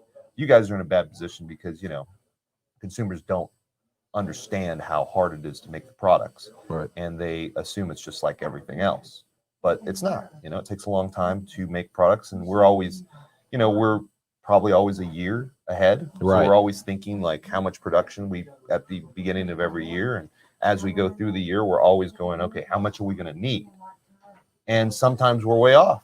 Yeah. You know, sometimes we make so much of one thing and we're like, oh, geez. And what's really infuriating is when you make, you know, you say you make 3 sizes in a cigar and you sell out of one size. You've way oversold that one size. What you do as a cigar company, and you're probably aware of this, is you then have your sales guys shift them to a different size. You're Correct. like, look, man, just tell them to try this other size. Right. Now, you didn't make that much of that size because it didn't sell that much. Right. But then all of a sudden, boom, everybody's selling that size. Yep. Now you don't have that size. Right. And then you get the other size back and you're like, look, we got to start shifting. We got to tell them the other size is great. All right. So that's the tobacco business 101. Right. That's it. Oh, the Robusto? Oh, man, nobody's smoking that anymore. You want the Edmundo. You sell that. Hey, Chris, you running those kind of issues, man, where, you know, of course, I know the entire line, but, you know, the populace may not understand what's going on. But do you run into that to where you run out of one size and then, you know, you're trying to push the other one? Yeah, it happened a little bit with the Limitada. We had that's one of the popular ones in Habano. So we tried to push a different Vitola on people. Some people waited. Some people were like, all right, I'll try it. And then that one started getting popular. And then once the other size came back, then it just evened out a little bit. Then it, it's like you said, it's a balance. You know what I'm saying? It's good. It's like now, we talked about this, like 3 of the Vitolas, I got to switch sizes because they're just not selling. But if something else ran out, I would be pushing that other size. Like, right. Like buy these. One, so I can sell them damn things, and get them out of my inventory. And, and that be a time where the actual brick and mortar could get a little deal off me at the time because I'm trying to push it, because it's been sitting there too long. So, yeah. So, yeah, Ian is right on point with that. We got to switch it up. And just like, hey, if you like it, like Steve said, if you like it, you're going to buy it anyway. So. Well, I'm going to tell you, I love having both of you guys here, man. I mean, Ian, before me meeting Chris, Ian was my guy. I always liked everything from Dapper, try to support him as much as I could, along with my man Steve Sock as well. But right now, to have both of y'all right here, man, is just like awesome. I would love to have like a round table with both of y'all at the same time and go through some other questions. But I mean, because this literally, for me, this could turn into a 6-hour show, just having both of y'all. We should get Steve. We get Steve. Oh, shit. Then it turns into a 12-hour show. Yeah. Look, they will be drunk. They will be drunk. And we'll be drunk. Steve, yeah, he consumes an amazing amount of alcohol. Right. I'll bring him a bottle of Lagavulin and we'll be sitting there forever. You might as well just huck the cork after you open that. But, all things aside, he is incredibly knowledgeable about the cigar industry. Yeah. And he has some great insights. I know him pretty well from the fact that we make cigars together at Knox at the same facility. He makes cigars at Hoya de Nicaragua as well. Yeah. But he's a great guy. He's a mountain of knowledge. Yeah. I'd love to get him on the show, actually, if you ever we'll have to figure something out. I've had Steve on one time before. It was a couple years ago. And it was a horrible show in my opinion because he couldn't get his video up. So we had to do it by phone, by speakerphone. Oh, yeah. But kind of like you, he's like, hey, whenever you're ready to do another one, let's get together and we'll do it. Right. Yeah. But he has taught me a lot about the industry from the time I first started. He taught me a lot about the industry, let alone trying to do this kind of stuff because, he was one of the first that actually, did blogging when he was with JR. Bulletin board systems. Exactly. So he's taught a lot. You guys are both Navy, right? There's a lot of similarities there. He's probably worth. I would pose to him the next time he comes out to California. Never come out. He's not a big fan of California. I don't think. Maybe I'm putting words in his mouth, but I think from the legislative perspective of just tobacco and whatnot, he doesn't like it. Not great, but he has come out before. I've seen him over in Northern California before, but we'll have to, Last time I saw Steve out here was 2016, I think. Okay, that might make sense. Yeah. But yeah, next time he's out here, I'll try to. Oh heck yeah! I'll try to turn his arm because I think it would be a great roundtable. And it's easier to do these in person, Sure. because the flow of conversation is so much Easier. right? Right. Whereas the Zoom thing, you got to wait. You talk over each other. There's a wait. There's the delay. It's almost like the uncomfortable news broadcaster thing. Right. They're like, so tell us your opinion. And then there's like this Pause. And then he starts, and then it's yeah. There's always that. But Steve's incredible. I think he would. You guys, you have to have him in person. Yeah. The last time I saw him, so this is actually a funny story. The last time I saw him was at a store in Merced called Cigar Monkey. Mm-hmm. Mike Siegel and Janet Siegel run Cigar Monkey, small little shop in the middle of Central Valley, California. And Steve made his way out there. Mike actually just passed away recently this last year due to a medical condition, not COVID, but thank God. But great guy, beautiful human being. And the last time I saw Steve out here in California was at that event or at that shop, and he had this cinnamon popsicle, like lollipop, that was supposed to be made from the hottest peppers on earth. Oh, Jesus. And it was like sometimes hotter than whatever. And he basically challenged anyone that could finish that lollipop completely without like sweating or crying or anything, but like take the entire lollipop down. He would pay him like, I think $400 in cash. Wow. And so this big dude, like 6'7" big guy, just goes, "Oh, I'll do that." And he's like, "Look, I've done this 20 times. Can't do it. Nobody's ever done it. Right. But if you'd like to try," he goes, "Yeah, I could do it." This guy takes down this lollipop. Not even a flinch. What? Like 2 minutes, done, gone. He had to fork over like $400. It's a man of his word. Yeah, he is. Did pay him. He is. He did pay him.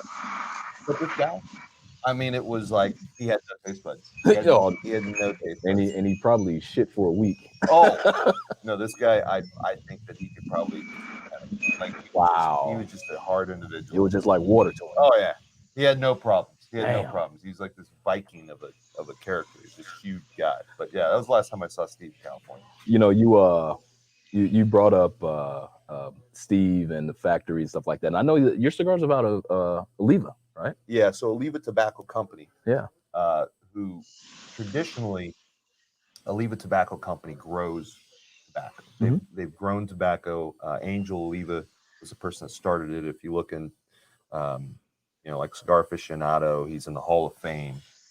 Not to be confused with Oliva Cigar Company. Correct. And I'll tell you how bad it is. The confusion is so great that I saw an announcement the other day on the PCA website. They have the International Affairs Committee. Right. And that John Oliva of Oliva Cigar is going to be on there. I was like, wow, even the PCA didn't get it right in their Instagram post or whatever. It is confusing. Oliva Tobacco is different from Oliva Cigar. Oliva Tobacco, they've been growing tobacco forever, it seems. And they were some of the first people to grow tobacco in Nicaragua, in Honduras, and Ecuador. Correct. And Honduras, they were originally part of the Hatsa factory, which I believe is now owned by General Cigar. Yes. They were in partnership in the 80s and 70s and 90s, 70s, 80s, 90s, with people like Frank Anessa and people like Lou Rothman from JR Cigar. Noxa is the factory they created in Nicaragua, along with the sister factory, Pensa. Noxa and Pensa were both built for volume cigars to meet J.C. Newman. Like, for instance, Pensa does all the quorum product.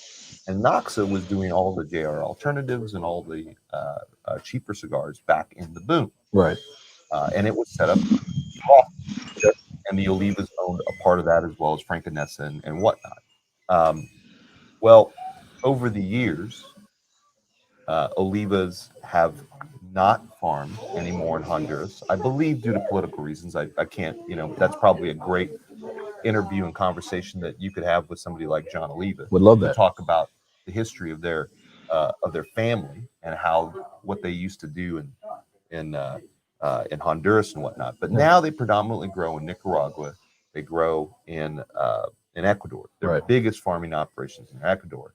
And anytime you have any sort of a wrapper, whether it's a Sumatran wrapper, whether it's a Habano wrapper, anything non-Connecticut shade, it's going to probably come from Oliva tobacco family there. Okay. All that product is grown there. It is then shipped down after it's cured, initially in the barns, and it goes to a facility called Prosanixa in Esteli. And that is an enormous sorting and fermenting operation. Probably one of the larger ones there. Okay. You go to any Drew Estate factory tours and all that kind of stuff, generally they'll take people through there. Okay. So they have a partnership with Noxa, and Noxa is kind of tied at the hip with Prosanixa.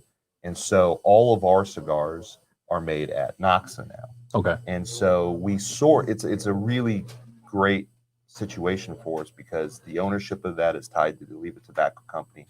And also the management structures are very similar. Raul Diaz, Esteban Diaz's brother, Diesla, sorry. Yeah. Raul Diesla, Esteban Diesla's brother, runs the factory. Right. He's a production manager. And so not only are we able to construct great cigars, but we're able to source great tobacco, which at the end of the day, I don't care how good of a roller you have, or I don't care what your branding is. Right. It's about the leaf. Of course. It's about the quality of the ingredients. Right. And so having that connection and having that alignment with that family, who've been very generous to us, very, very more than generous, more than supportive when they really have no reason to. I mean, they work with the biggest companies on earth, Fuentes and whatnot. And I kind of snuck in at the same time Steve Saka did. Okay. And so it's been a really, really great working relationship. He makes a lot of cigars with Hoy de Nicaragua. Yes. But even the cigars that he's making at Hoy de Nicaragua, he also, I believe, sources tobacco from Oliva Tobacco. Okay. So it's a very symbiotic relationship. And that's kind of how I met and know Steve. Okay. Post Drew Estate, I guess. Right. Yeah. Yeah, that's when I first met him. I think when he came out with his brand in 2015, I picked up on it in 2016, and been riding with him ever since.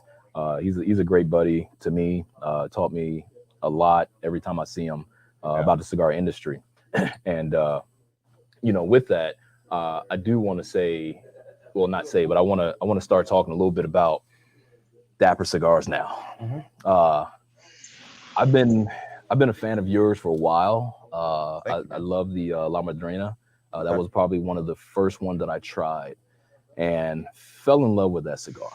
I mean, which I'm glad that you brought one.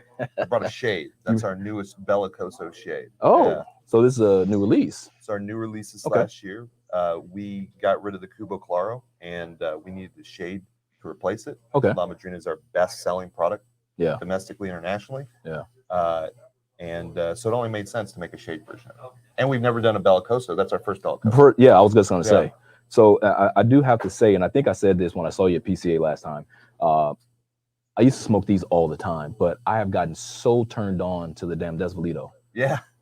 I cannot stop smoking this cigar. I mean, it's in the Lonsdale, huh? In the Lonsdale. I love the Lonsdale. This is really, I've tried them all. This is one of my favorite sizes. Yeah, it's magical. Yeah, and we sell the hell out of it here. Yeah. So I appreciate that. Yeah.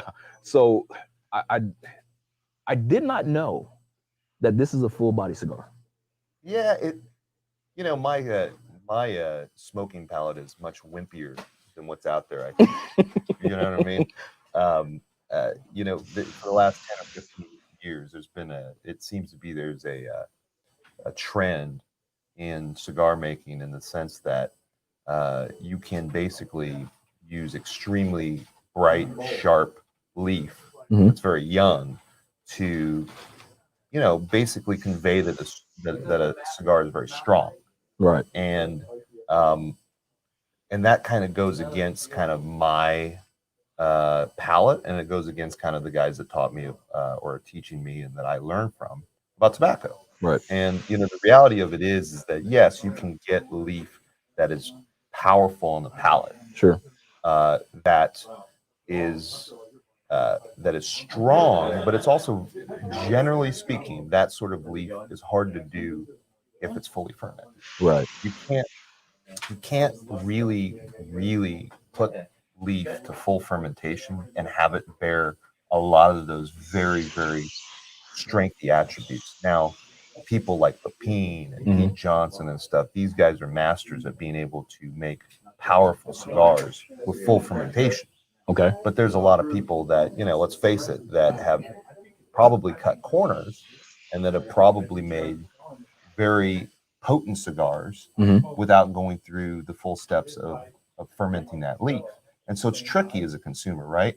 Do you get a cigar that's really, really popping in your mouth, right? And you think, oh, this has to be really great fermented long leaf that's just sat and that's like, oh, right. And I always say, look, you gotta experience it in the full manner. You gotta take that thing and you gotta retrohale it. You gotta see, are there all these bad elements to it that would lead you to believe that maybe some parts of that cigar are not as fermented, is not as well matured as they should be. So when I say, hey, look, this cigar we believe is a full body cigar because we believe based on the primings and based on the retro and based on the nicotine level that is a full cigar. So I'm laughing, I'm smiling, and Chris knows where I'm getting ready to go with this. We hear this all the time, like, hey, I want a full body cigar. You make a full body cigar. And I don't know if people understand the difference between full body and full strength. Right. And I don't know if they know which one that they actually want. It's confusing. It is confusing. It's confusing. So I'm gonna ask you, allow you the time to explain to the viewers out there, what's the difference between full body and full strength? Yeah, I mean, I would say that. So this is purely my opinion, and I don't know. Maybe I'll get a bunch of cigar makers to tell me I don't know how I'm talking about. It's fine. Okay, all right. But from my opinion, smoking cigars and making cigars, when you have the body of a cigar, it's almost the feel and the weight of the smoke and the heaviness of it. Right. And when I think of strength fully in terms of nicotine. Correct. Now, anybody that grows tobacco will tell you, if you have a very young leaf and you want to get buzzed to hell, well, don't ferment. I mean, pull that sucker right off the plant and try to smoke it, and I'm sure you'll get sick as a dog. Right. That is the nicotine strength. Correct. And there are a lot of people out there that love high nicotine cigars. I don't know why. But there are. And combining a high nicotine and getting a full body, but also using fully fermented leaf, that's hard to do. Right. That requires a lot of good tobacco. And you're going to have to use varieties of tobacco that are possibly thicker, and you're going to have to use higher portions of the plant. And the higher and more textured and the thicker the plant's going to be, the longer it's technically going to need to sit in a curing facility. Correct. To get it correct to where it's smokable and palatable. And so when we make full body or full strength cigars, which we make a couple, we try to do it with fully fermented tobacco. Right. And what might disappoint a customer is if they want a strong taste in their palate, right, then that's just something that we're generally not going to give them. We're not doing that. Now, we'll love to try to get pepper. Because a lot of people consume, or they assume that just because something's got a lot of pepper palate, right, that it's full strength or full body. Right. And that's not true. That could also be the leaf. You know, I would say that guys like Pepin and guys like Pete Johnson are masters of imposing pepper into the cigar that gives it that characteristic flavor. You know, the Don Pepin Blue is a good example of that. You smoke that thing, and then, you know, from what I understand, and, you know, this is from my perspective, I don't know, Pepin could probably tell you I'm full of shit or something, but I think he kind of put on the map the usage of double binders to create another level of complexity on the cigars. You know, guys like AJ Fernandez are masters of growing great tobacco and making very full-bodied, full-strength cigars. Right. But also being completely fermented. Correct. So it's hard as a consumer. I think, you know, from a subjective term, if I think of a full-strength and full-bodied cigar, this is a cigar that I would have to smoke on somewhat of a full stomach in order for me to enjoy it. And this is a cigar that after I smoked it, I probably did not want another cigar after that. Correct. Because it just was that too strong much and that much. Right. And that to me constitutes that gray area of full body, full strength. And I'll be honest with you, in my day of smoking cigars, I generally don't like that. I kind of want cigars that I'm going to finish, I'm going to enjoy. It's going to take me to that special place. And then after I'm done with it, I'm going to want another one. Right. And if it's a full body, full strength cigar of that level or caliber that sometimes people want, you generally don't. Right. Like, I'm done. I'm tapped out. I'm done. You know, I've got a sore throat now. Yeah. And you know, there's a couple of manufacturers, Chris shaking his head, because we talk about this all the time. And we don't believe, and I'm putting it out there, we don't believe that people understand the difference between the two and what they actually want. Right. You know, and like you said, is that when you get that full strength, full body cigar, and it's just killing your palate, there should be no reason that you want to do anything else in the rest of the day. Right. You know, especially smoke. Right. I mean, it's about time to go ahead and go to bed. Right. Because, and, you know, a lot of, you know, I'll tell you, one of the big tricks that a lot of people are doing, other than using like maybe one stick of unfermented leaf. So you take leaf that's not fermented all the way, you put it in some part of that cigar. Right. Sometimes people will put it at the head, so you get that pop. Right. There are a lot of tricks that, you know, to get the consumer to kind of go, oh, my gosh, this is substantial. Right. You know, and then a lot of people also use heavy leaves like Pennsylvania broadleaf. When you use a lot of Pennsylvania broadleaf, that will amp up the level of fullness, smoke production, as well as the nicotine, especially if you're using like double hair or something. So there's a lot of things that you can do to kind of trick the consumer. Now, with all of this said, I'll also preface you the frustrating thing. Here it comes. And the frustrating Here it thing comes, is Chris. At the end of the day, no matter what I think or what I like, the consumer's always right. So I can say all this shit all day long. And I can tell people about how they should enjoy the cigars in their nose and they shouldn't puff it like a maniac, all this kind of stuff. But at the end of the day, I do want them to buy our cigars, and I do want to preface that, you know, whatever. If everybody starts smoking super strong cigars with unfermented leaf, then maybe that's what we got to make. If that's the end of the day, but you know, that's the frustrating part as a cigar maker, right? That's the frustrating part. Chris, you want to expound on that anymore? Nah, man, you hit it right on the head. I guess we say the same thing, but I guess since Ian said it, everybody believe it. Right. That is not true. It has to be, because we pretty much, I mean, we didn't say it word for word, but we was damn close.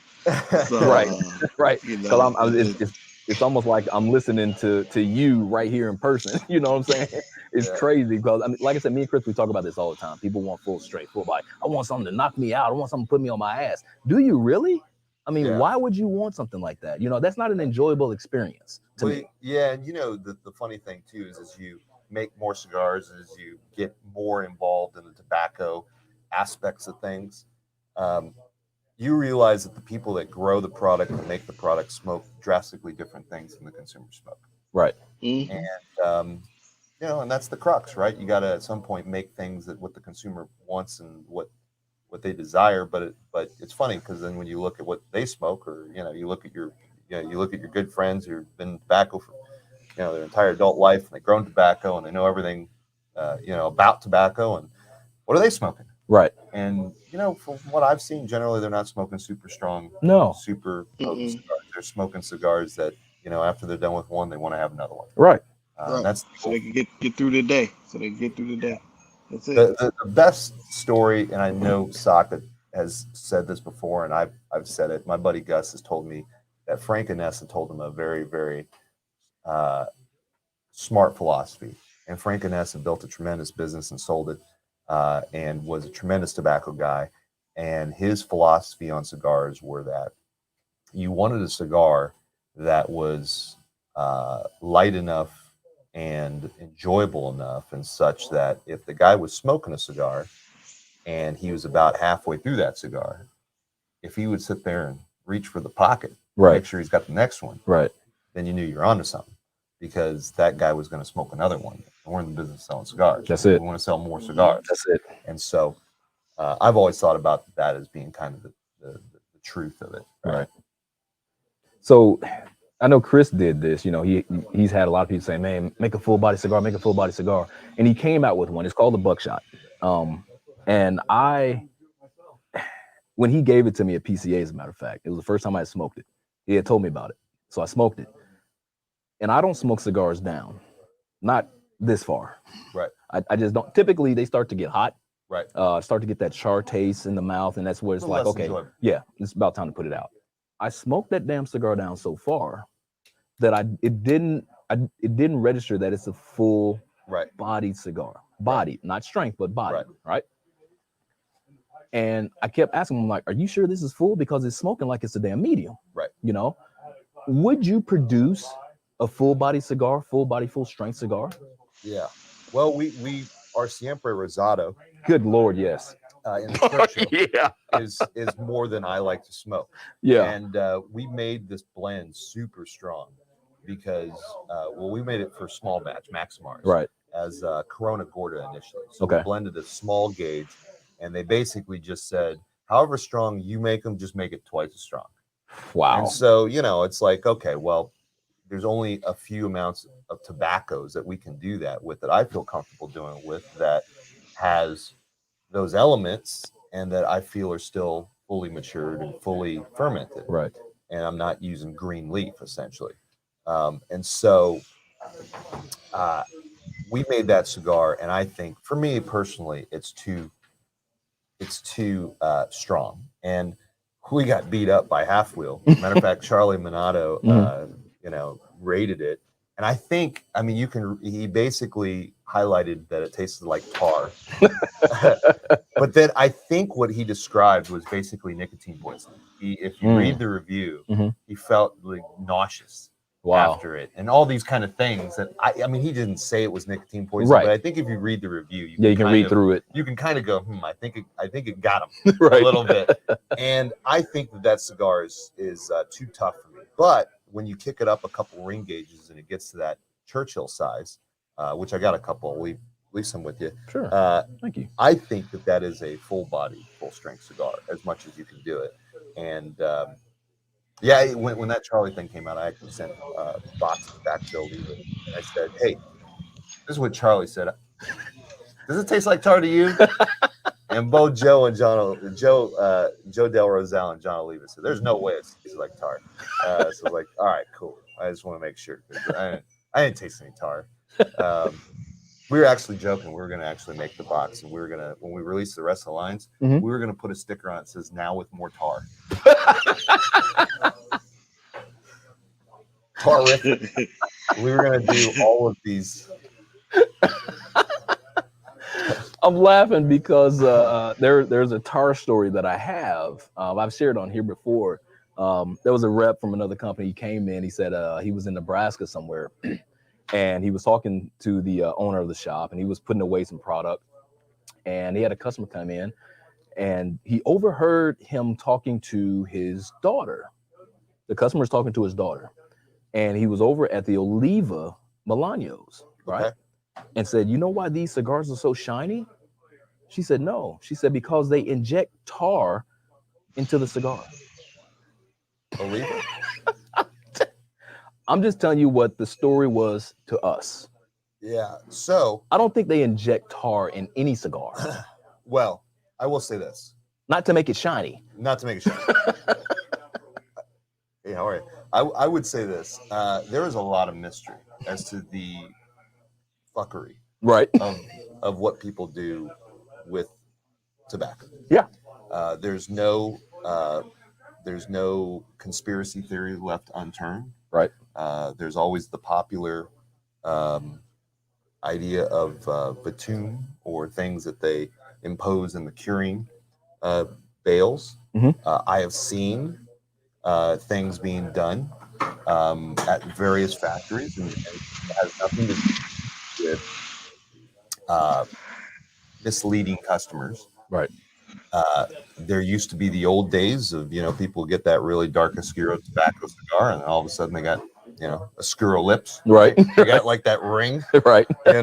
That's a hard one to kind of explain. Hide. But so, yeah, obviously people have painted wrappers. Obviously people use various elements to increase shine.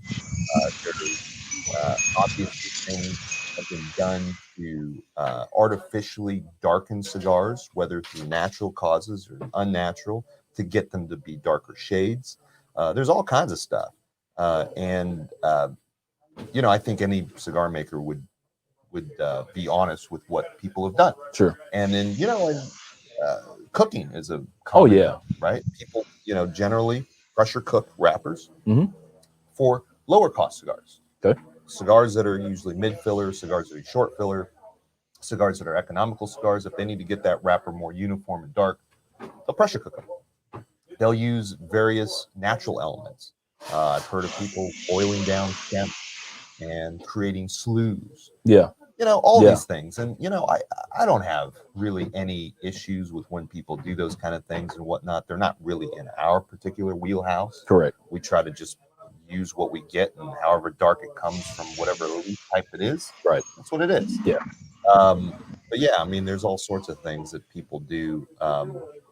Maybe it's more misleading if the companies were specifically telling one thing and doing the other. Sure. But I don't know. I prefer not to, speculate on that. But yeah, there's a lot of fuckery. There's a lot of fuckery in cigars. So you got a new cigar out now. This is the La Madrina Shade. Yeah. Talk to us about the Shade, man. Well, it's very, very similar to our Habano variety.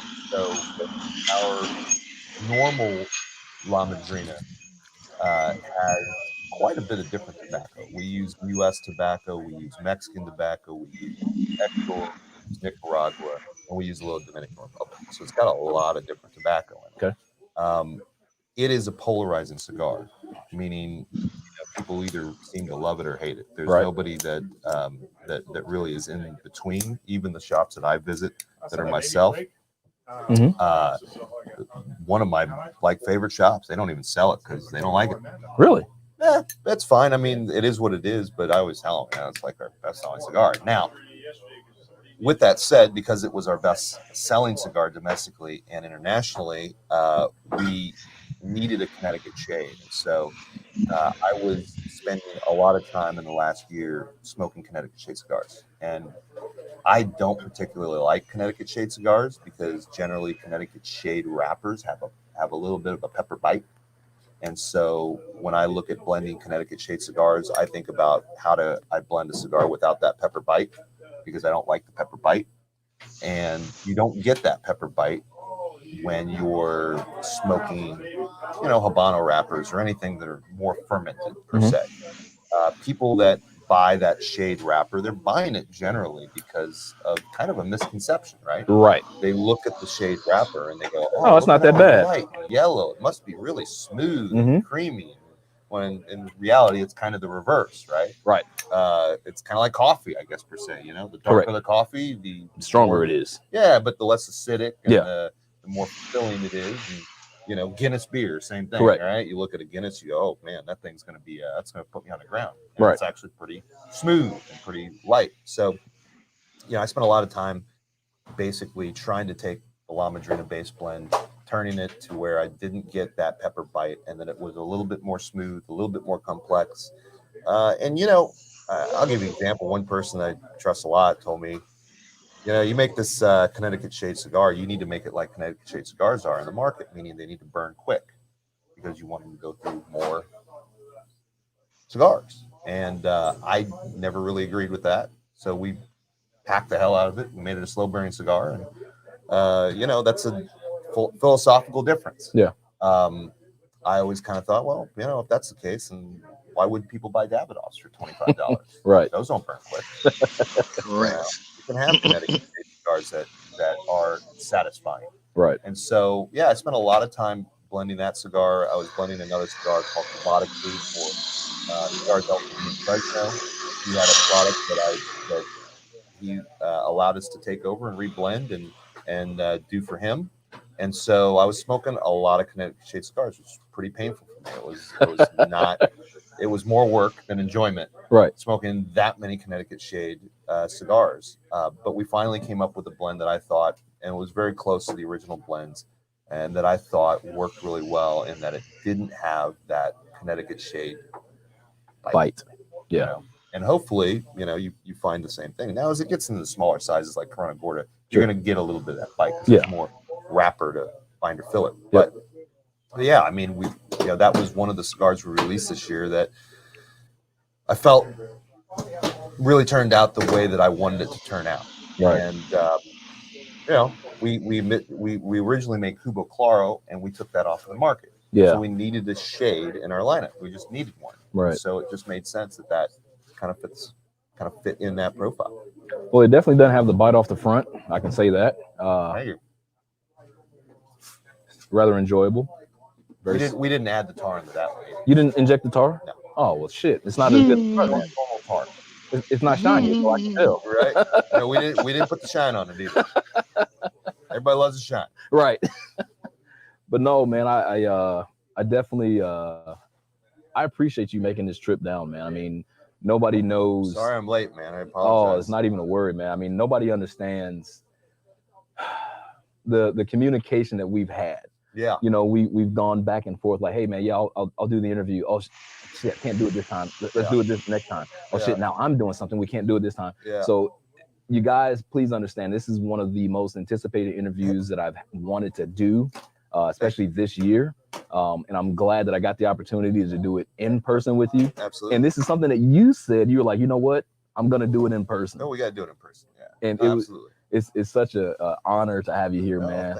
It's great. I appreciate it. I know that you had other stuff planned, and you said nope. I'm gonna come down to the interview, and here you are, man. It doesn't matter if you're late or not. Nobody wants to go to Napa. Napa. No, it was just all that aside.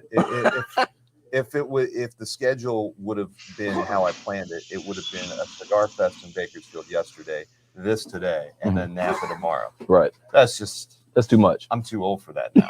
Like I'm hitting the 40. Right.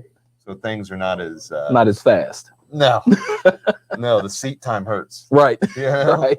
It's not. It's not as I'm not as capable to do that anymore. And quite frankly, I'd rather. We're talking about cigars to people that love cigars for cigars. Right. That's different than talking to cigars with consumers. Not that I don't enjoy that, but it's a different level. They're different conversations. Absolutely. When I'm talking to you, I can talk to you about all the shamakeries. I Correct. can talk to you about back of the business stuff. I can talk to you about all the terrible things that occupy my time, and really the best people that should be talking to you about consumers is probably our sales guys that are talking to them every day. Correct. That are in the stores every day talking to consumers. Right. And they get that conversation. Yep. Whenever I talk to them, they always nudge me like, hey, don't say that. Like, got it. No, won't say that. So so it's different. I've been looking forward to it, and you live like one of the best places on earth. It's not hard to convince yourself to make a trip here. Right. That's why the traffic's so terrible. Much sunshine and plenty of beaches. Yeah. So I'm gonna end it off with this one, man. Chris just picked up distribution through Illusione. Good idea. Big ups with you, man. Are you looking at distribution at any time? No, I mean, so let me say, from what I understand, distribution with Illusione is the smartest thing you could do for a boutique or mid-sized brand. Right. Not to say that there aren't other people that are doing a great job or anything, but Brian Matola, the guy that runs that, is top notch. The way that they're doing it is smart and top notch. If I did it with anybody, it would be with them. Okay. They have a great operation. Obviously, Dion is a tremendous cigar maker. Right. Illusione is a great brand. So I think that is a very, very smart maneuver for distribution. They're top notch. They're just top notch all the way. But for our sake, we're at a certain point to where we don't know if there's the benefits of that. Okay. And it's not that it wouldn't work great, because I'm sure it would. Like I said, they're top notch. But we run on basically a very extreme margin. Okay. And anytime you're piecing out parts of that vertically, sectioned off part of your business, right? We don't grow our own tobacco. Mm-hmm. We don't have our own factory. Mm-hmm. For us, it makes sense at this point that we warehouse and ship so that we can control that portion of the cost. Right. And also, volume wise right now for us, yeah, I mean, if we did something like that, we'd have to raise our prices. I'm not against raising our prices. I'm not saying that we're not going to raise our prices, Right.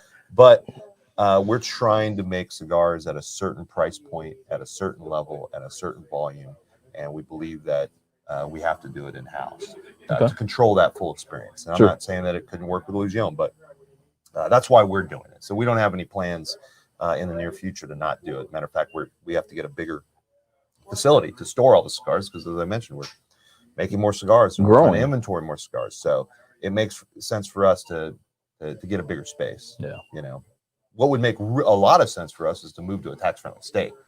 Yeah.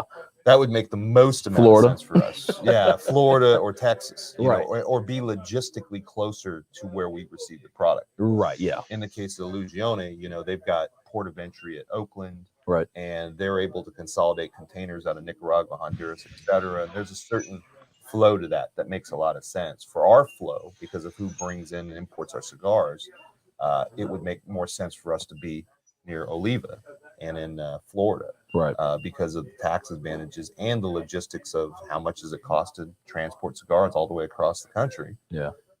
You know, the consumer, that's a little bit of our margin. Sure. That, you know, that we then pass on to the consumer. So, right. Yeah.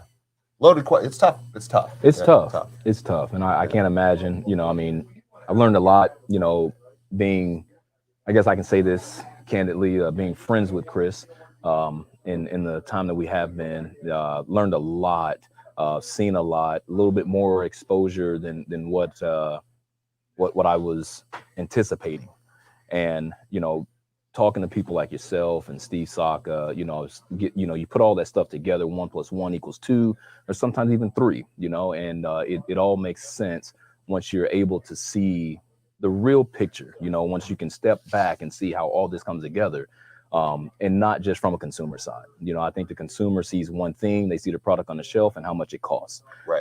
The backside stuff is just not understood and less appreciated unless, you know, someone like ourselves in the media or even manufacturers, once you start doing it, then you start understanding the entire picture, you know. So I've had a lot of help from that with Chris, talking to you and Steve Saka. You know, it's been a pleasure being in this business.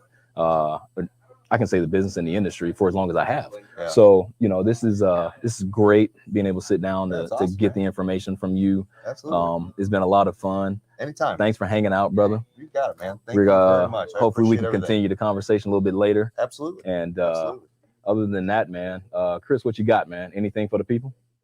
No, man, this is great. Great hearing somebody else's pain. Right. Nah, it's always great when cigar makers can get together and kind of share the same story. Sometimes you think you're the only one going through it, but I know just being around a bunch of other ones that we're all going through the same thing. So yeah, it was great. I'll be looking forward to seeing you at TPE, definitely PCA, and yeah, we can hopefully have time to chop it up again. Absolutely, man, and great meeting you. You know, virtually, and you know, the best of luck with what you guys are doing. Just keep on plugging away. You know. Yeah, appreciate it. Are you going to be down? Say what, Chris? Go ahead, Leo. Are you going to be down in Tampa for the Havana Fest? No. No. I will okay. Not. All right. I will not. No. All right. So I guess we'll see you That's at COVID Central, by the way. It is. We going down there to catch a little bit. Right. I think everybody goes down to Florida to catch a little COVID, right? Didn't Joe Rogan get COVID down there or something? Everybody got damn COVID. Yeah. I'm going down there to test my shot, see if it really works. Right. Yeah. No politics aside, I don't know if that's a good idea. I felt like I got kind of sold on something maybe that wasn't as bulletproof as I thought. Right. Exactly. Like, what do you mean I gotta have booster? What do you mean I can transmit it still? Wait a second. Wait a minute. What the hell am I doing? What exactly does this do again? Yeah. I don't even want to get into that. That's a whole nother show. show. Yeah, that's a whole nother show. Conspiracy theories with Leo Brown. No, man, this has been fun, man. I really do appreciate it more than you can possibly understand, man. Oh, but you guys, man, it's always fun. Thank you guys for tuning in. Join us next week. Join us next week. I'll be in Atlanta, so I'll be doing a couple of lives. here and there. Going down to Atlanta. Hot Atlanta. Well, it's not that hot right now. I think it's raining or some shit like that. Yeah. But yeah, I'll be there next week. Going to a couple of places, seeing a couple of people and stuff like that. So thank you guys for joining. Appreciate all your support. Please remember, tune in every week, same time, 11 a.m. Pacific Standard Time, 2 p.m. Eastern Standard Time. We're always here for you guys. We love you guys. Thank you so much. And we'll see you guys on the next one. Peace.